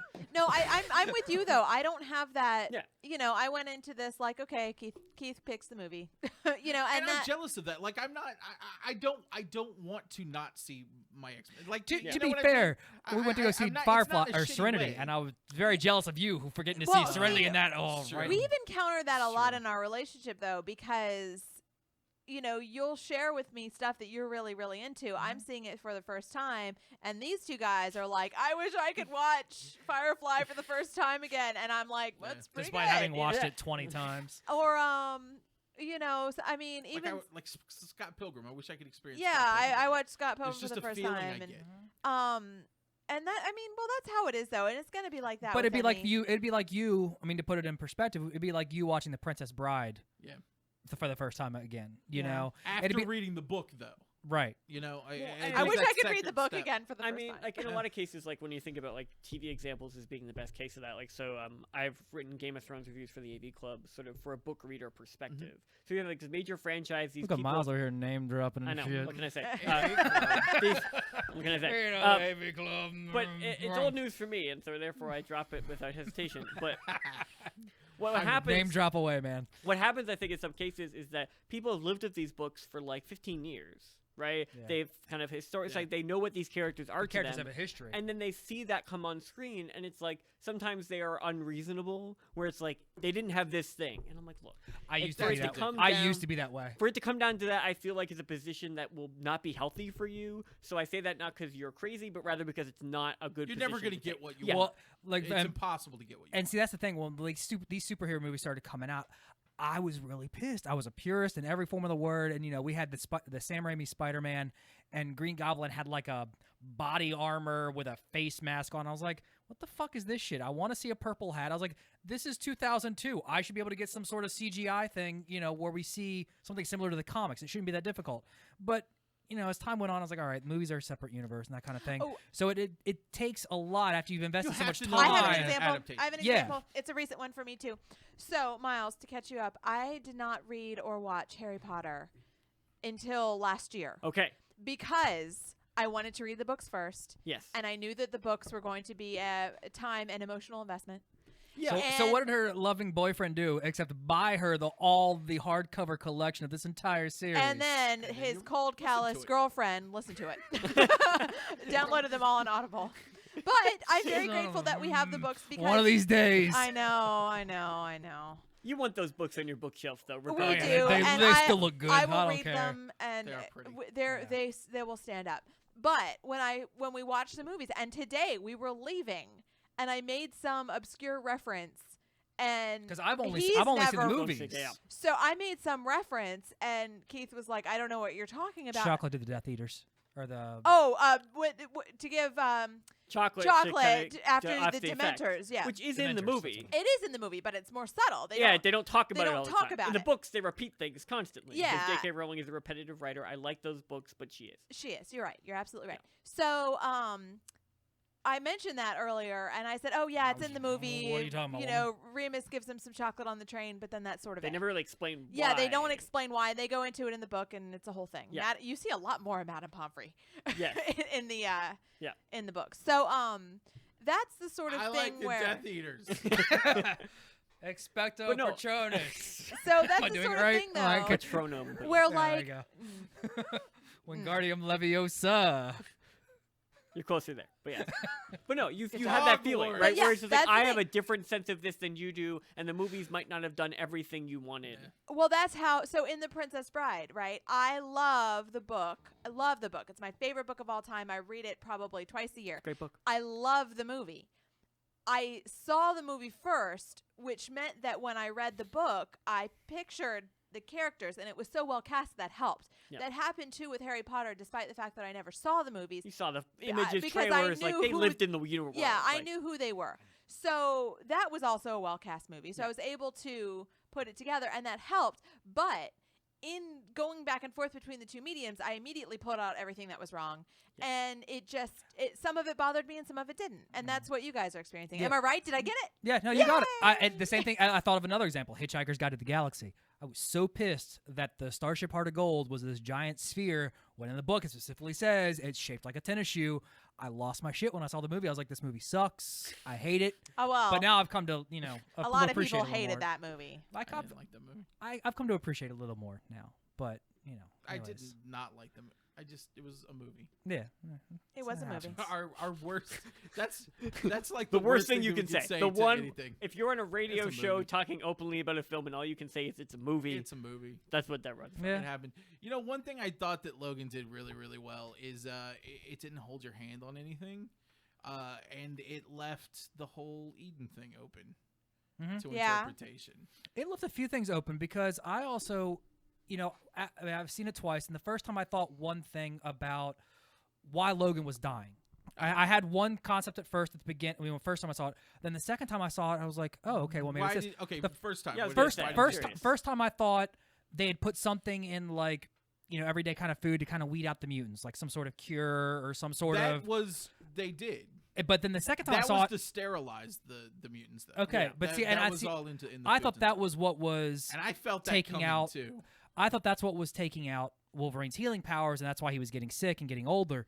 But then the second time I saw it, Logan says something specifically to Dr. Rice, saying, He does. you're the one who put this in me, and I the second time I interpreted it as the adamantium. That's what I said. Like the idea that But eventually it's his both. body. No, what's happened is the adamantium was always poisoning him. Yeah. But his healing factor always compensated for it. Yeah. So Right. they established at the beginning that he's not healing. Right. So with him not healing, But why is he not healing? My sense is it's just the he's getting old. Yeah, my sense is that the adamantium, whatever. I'm not gonna be able to say that correctly. Is basically has always been poisoning him, and as his body ages, his ability to heal deteriorates as everybody's body does. Like Exactly. you can't avoid that forever, right? There's a limitation to how long anyone can handle this. And that's what's so to some happening. degree, it was just he is just old, right? He is just old man Logan. He is just kind of broken down. Yeah, because he was born in the 1800s. If we're going by Yeah. X-Men origins, And if you but notice, he's see- gone back to using his real name. Yeah, And But as see- his because it's happened to him a lot of times in the comics. I think there was. If you I did- think if part you of that really read the sterilization comics, you'd know. also affected his healing power. That's the way I'm interpreting it. Is that something they were I putting think in? If it did, they would have made. I some sort of read the mention to it. sterilization as purely world building to demonstrate the sort of death of mutants and the kind of about almost culling that took place of sort of limiting the resources they had Exactly, available, 'cause it which wasn't affecting isolates all of them, mutants. which Because- isolates them in terms of Because there's a throwaway line with the family Logan, Xavier, and X-20 that Laurel Yeah. were staying with, and I forget his name right now, but it was the husband, the dad of the family Eric was. LaSalle. It's Eric Gonzalez, the actor's name. That's the Oh no, weirdest thing. the It's like all Princess of a sudden- Soulglow.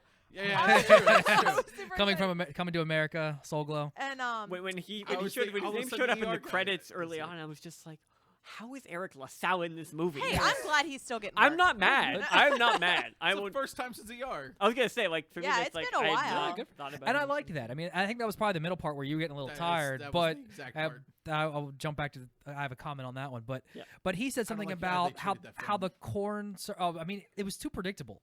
Like you knew they were gonna die. I know. Like I was waiting for them to die. But anyways, he says a Well, lot. Of course they're he gonna said- die. He was him and Logan were walking out to the field, and he was talking about how the genetic corn was in all the corn syrups and everything you drink. Well, It was there probably a throwaway line, but I interpreted it more wasn't- into that. It wasn't actually because there was a lot of foreshadowing. Okay. There was a lot of foreshadowing. If you really watch like the beginning of it, there was a lot of that energy drink Mhm. that was being flashed on billboards everywhere. The Hydro. Picks it up at the picks it store. up Yeah. at Yeah. the store, and then I think and I think this is a good example of what I meant by they were very, very subtle with they didn't hit you over the head with exposition. When he said that about the corn syrup, when he was like, "No, it's the corn syrup." Yeah. When he said that, it was That was made that me was think. that was a very deliberate line to make you connect to the fact. And then I believe a little later on, he specifically mentions that they were putting the. I just pulled my headphones out. That he actually mentions that he specifically that they were putting it in. Yeah. See, But because that's I the thing. think- I didn't see his aging as. I mean, and that's just my interpretation of it. I didn't see his aging as the reason the healing factor was going How away. dare you have a different interpretation than I'm I sorry. did? I'll leave right now. And I think the movie was definitely pushing you towards he's getting old and he's just deteriorating. Well, I think in many ways it's making the same argument to a certain degree with Xavier, right? Yeah. That on some level it's making the case that yes, some of this is specific circumstances, what was done to him, but on some level these mutants eventually will age in some capacity, and their lives change in the result of that as bodies deteriorate and your ability to control your power Yeah. shifts. His ability wasn't waning; it was going out of control. And you're also talking about an Omega level mutant. I think he's an Yeah. Omega level. Yeah. Xavier is. That who's arguably the most powerful telepath in the world. And I think then you contrast that with X-23 as a young mutant who really doesn't understand the full strength of their powers, but has that strength and Yeah. that ability. And then you But bring genetically created. but genetically created, which sort of again creates this sort of dynamic of you have again the two edges and ends of the spectrum, which I think when you consider what the film is designed to do, which is to end one era and theoretically begin another, in terms of how they tell these stories, it was very well situated to do that. It's like we think like its franchise building wasn't again as explicit, right? It didn't feel like we were getting the same 3-act structure we typically get because it plays as a third act of a larger kind of trajectory. But ultimately, it still does do that building work. I thought it was very grown-up storytelling. I felt the three. I mean, Okay, it very clearly has 3 acts. Oh, yeah, but what yeah, I mean I is- thought the 3-act one was pretty clear, and But- and that's the thing, and that's what I liked about it Yeah. was the pacing of the 3-act. I mean, it was slow going, just kind of But I get what exploring the Melsa is characters, talking about. yeah. action, Yes.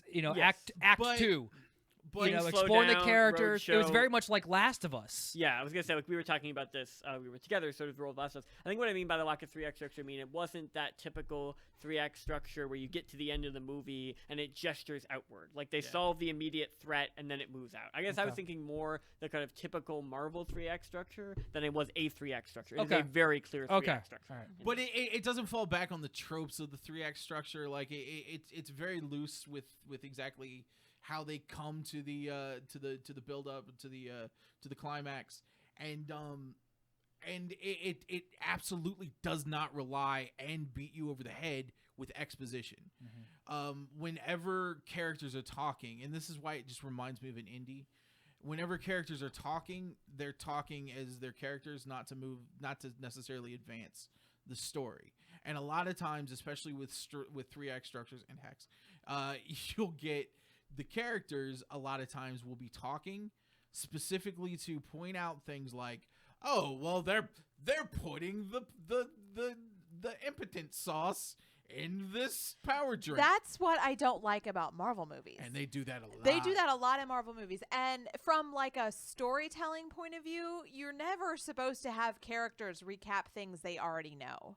Like, if we sit down here... Yeah, this is what I've learned. I mean, like, you three are writers, and I am the least writer of this entire group, and I've learned a lot from you guys, and I was like, oh, hey, the 3-act structure. I get it now. No, but like, I would never go home and sit down with Keith and have dinner and then later be like, well, we just had dinner and we had pork chops and peas, and you decided you don't like peas anymore. Like, I would never recap that to him. But Yeah, they that was do- the worst week ever when she do it. did, though. Like, But- the whole, like, there was a whole week where she was just re-expositioning I everything know, we did. It was because horrible. it's annoying and people don't communicate and that the reason way. they do that is because most writers, and maybe not necessarily Yeah, writers, but it's a students, crutch. but most of them It's think cheating. that people are too stupid, and you know what? They're kind of right. You're not going to get a large base. You're not going to hit everyone, but they think that they don't have enough trust in their audience that they're going to be able to put subtle little clues and weave it in the story, like with the like when me and Miles talking about, oh, there was the big billboards of the soda, and it was very well woven, and then they just drop little nuggets in to let you come up with, oh, that's why. So, But they have to tell you explicitly. So- and audiences have trained them to want to write that way. having been trained and, well, although specifically annoyed by it, and not knowing this backstory of the X-Men and what they do, and Yeah, 'cause I don't even think I knew that Wolverine healed. I mean, I well, guess because that's the assumed thing. We've had 9 films with Wolverine, Right. so they didn't have to. I have Go ahead. seen maybe, I don't know, 15 years ago. I don't know, 10. It's I'm been a old. long time. But I did not give 2 thoughts about corn syrup. And I still didn't until I sat here and you guys were talking about it. I'm serious. No, 'cause I don't think you need to enjoy this movie. you don't and need that's to. the thing. Like No. all the world building that this movie adds, all the different elements and things like we could obsess over and talk about Yeah. in terms of how it functions. But on a very basic level, one of the reasons the film succeeds is that it's a strong emotional core that will pull you into the dynamics Well, of the story. here I am thinking, yeah, Professor X is old, and Wolverine is old, and there's this little girl. Real And- facts. Yeah, I mean, and that's what it is. And I was like, okay, well, their powers are short-circuiting. That's how I am that's with a what you lot like. of movies. I'm Yeah, just But taking- someone's here's trying to what's given kill to me. them, and they need to get away from that right, person. and I mean, it's the sort of thing that would occur to me later, or we would be talking Yeah. about it later. And Well, that's good. I think that's great. really Yeah, good. and I mean, like, it's one of the cases where, like, for me, in part because I'm a media scholar, I study this for a living, in part because I'm also a critic, and in part because I just am insufferable this way. It's like, I will sit there watching these movies and Then break you're on them the down right in my show. head, right? Yeah. As they happen. Like, I'm thinking about how they structured analyzing, this, you're I'm being analyzing this, yeah. I'm thinking in my head, what is my tweet going to be about this to try to capture the dynamics of it? Like, my brain works that way. I would never wish that on someone. I would never think to someone in there cried. I'm like, I hope you sat there, like analyzing that movie deeply the whole time. And see, that's the thing though with this movie that I noticed actually, and going back and reading, because I post on the Facebook stuff, so I'll see all these articles and try to vet them to see what's good to put on the page. So they always do these lists of Easter eggs. And a lot of these previous X-Men movies and Deadpool was full of this shit because they're very meta like that. All these previous movies had a shit ton of references and Easter eggs that, us guys here, we're going to obsess over. We're going to be like, oh, look, did you notice a little piece there? Did you notice this or that? Sarah's like, that was in there? What do you guys do? But see, this movie didn't have that. It didn't have a long list of those things. It had some nice throwbacks. Yeah. It had little nuggets, but it wasn't, dozens upon dozens like previous X-Men movies. It was, but that's the thing. They were able to focus on the story and the characters, and I think that's what helped make this movie good. Well, I didn't lean over and ask you what was happening every 10 minutes. No. I mean, when in Suicide Squad, I literally spent the entire movie asking you what was To going be on. fair, I was leaning back over and asking you what was going on because I didn't know what the fuck was going on. And I went away. I left the theater to go to the bathroom for 3 minutes, and in Suicide Squad, a major character, or one of the squad, was just dead. It happened, I guess. The token Indian. Well, it happened so quickly that I just was wondering why he wasn't around for the rest of the movie. And then all of a sudden, with the same 3 minutes, there's some sort of samurai. Yeah, so They introduced and killed a character. Well, I think it's like you're talking about two fundamentally different filmmaking experiences, Yeah. right? Where you have David Ayer rushed into Suicide Squad to sort of like kind of save the DC universe or whatever it is in a film context, kind of like forced into this production context that clearly was never feasible. They had no script, basically. Yep. Versus this, where like Mangold had a lot of time. Jackman has a lot of creative control over this character. If he's going to do his last movie, he's going to do it right, and they're going to kind of make that work. And I think the reality is that Deadpool gave Fox a lot of confidence in both the R rating, which I think is important, but maybe not that crucial, but just doing something Creative different, control. breaking the cycle and just sort of letting James Mangold go make a movie and say, go tell a Wolverine story that you want to tell that fits with what Jackman wants to do, that fits with this universe.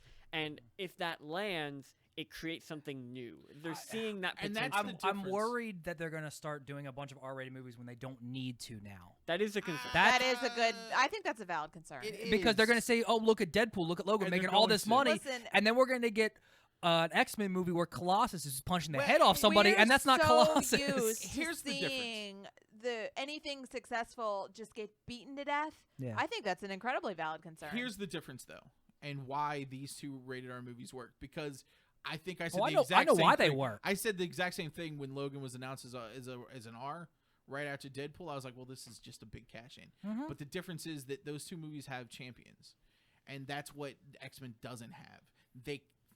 The studio seems to think they'd have that in Bryan Singer, but I mean, Well, you had it's Ryan clear Reynolds that who really cared about Deadpool. you had Ryan Hugh Jackman who Reynolds- really cares about Wolverine. exactly, and and Tim Miller for the most part, and James Mangold. Yeah.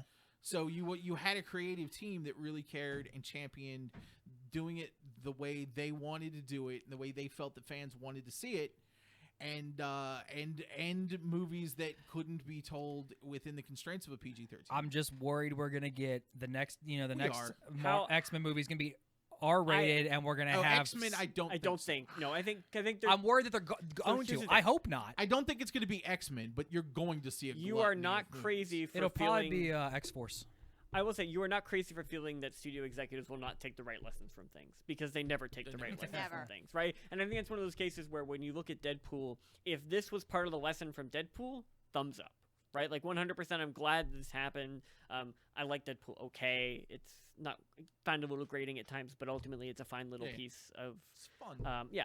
But It's I a think movie. Ryan but Reynolds then- actually makes him less annoying than in the comics do currently. But then when you look at Deadpool 2, it's like, well, there you had Tim Miller and Ryan Reynolds coming to head, right? All of a sudden they're in conflict over what the future of this franchise is. Exactly. And like once you start realizing that, you start realizing, okay, this sense of championing and control is very good. It gets you this film moving through. But once it becomes a franchise, once Deadpool profits huge amounts for Fox, the stakes of that get so much higher. Very right. And one of the things I think is really important about Logan is the stakes were not that high on this movie.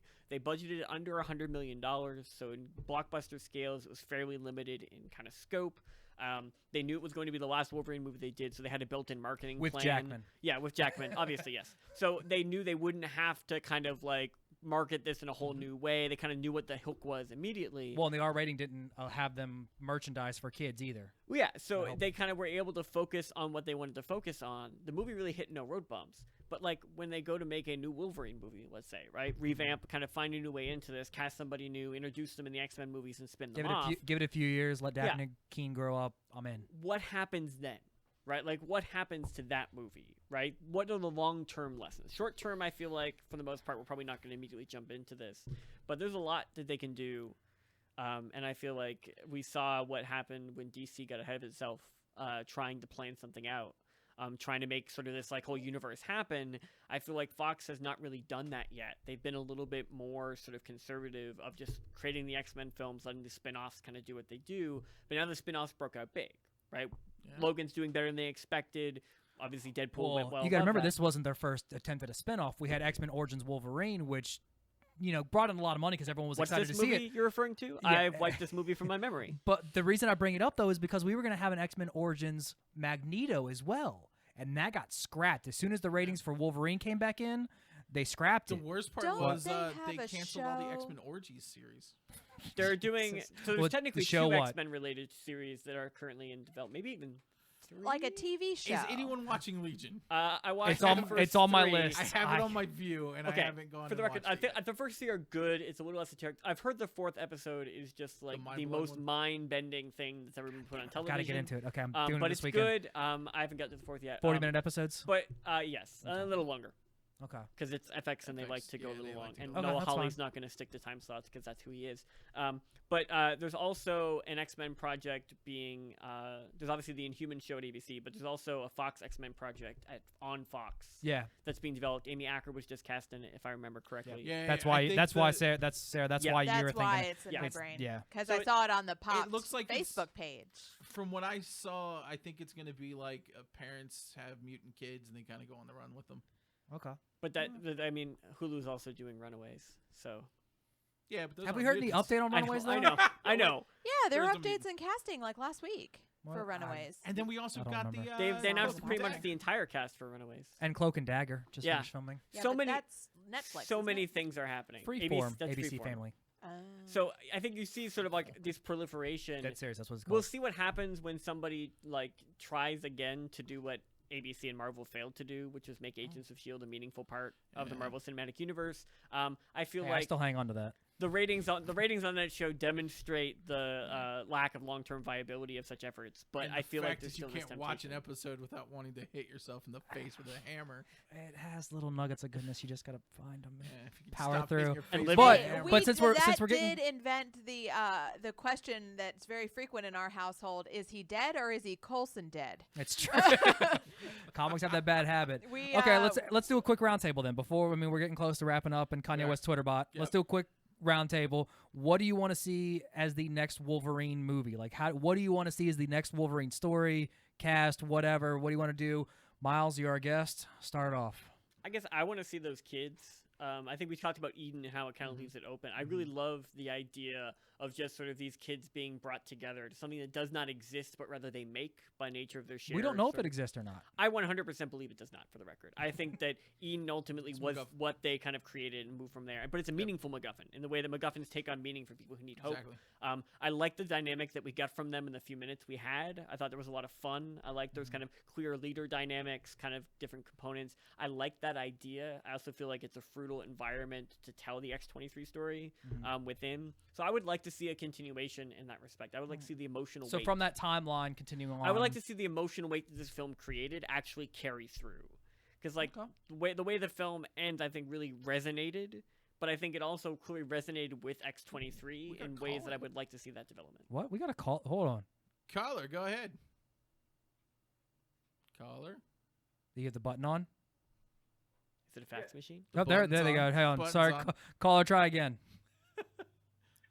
Yes. Hi. Hey. Who's this? Hey. I'm kind of off subject, but I wanted to talk to you guys about the idea that Mel Gibson was offered Suicide Squad. Is that cool? To Yeah, direct. they haven't confirmed it. They're still in talks as far as Mel Gibson's concerned. I mean, that's the last official thing he'll say. I would say obviously like they would offer it to Mel Gibson. Oh, I mean, God. I think that Can by Mel, all Gi- accounts, can Mel Gibson direct and star in Suicide Squad too? I mean, I think Depends on how many Jewish people. I have a lot of Fair I have a point. lot of just in general. I would suggest that like I don't really need to see a Mel Gibson directed Suicide Squad. I actually didn't even see Suicide Squad, and Mel Gibson You're not directing missing would much. not do anything to convince me of that. I think they're grasping at straws of like how can we give this something that makes it seem like we're changing or doing something different. I'm Yeah, the exact yeah, opposite and- scale. and- I'd watch it. And that's exactly my point. I've noticed this sort of trend of studios sort of doing that almost to get like the internet hyped up. If you know, like I like Yep. the idea of David Fincher talking to do World War Z2, and now Mel Gibson. It almost seems like this is a new marketing ploy in order to get fanboys hyped up. And I wanted to see your Yeah. thoughts Yes. on that. Yeah. No, I mean, That's a good point. I think And that's a very valid point, and there's a lot of Yeah. truth to it, I'm sure. I think when you say someone like Fincher, it's like, for the record, I think Fincher is like esoteric enough that he would probably direct something. Like he could have done World War Z2. I don't know, like what that looks like. We almost got an Aronofsky Batman. That's the thing, right? When you think about these directors, like they are just weird enough that they're actually willing to take on a franchise project because they're also can like take that level of control. But no, I mean, look, the internet hype machine is a cancer in a lot of ways in terms of the way Yeah. it takes stories, turns them into clickbait, sort of runs through them. And so, like, there's no doubt that that story was leaked in an effort sure. to create sort of a sense of buzz where people are actually talking about Suicide Squad 2 versus trying to forget that Suicide Squad 2 is going to exist. To be fair, the internet hype machine worked well enough that it got us a Deadpool movie.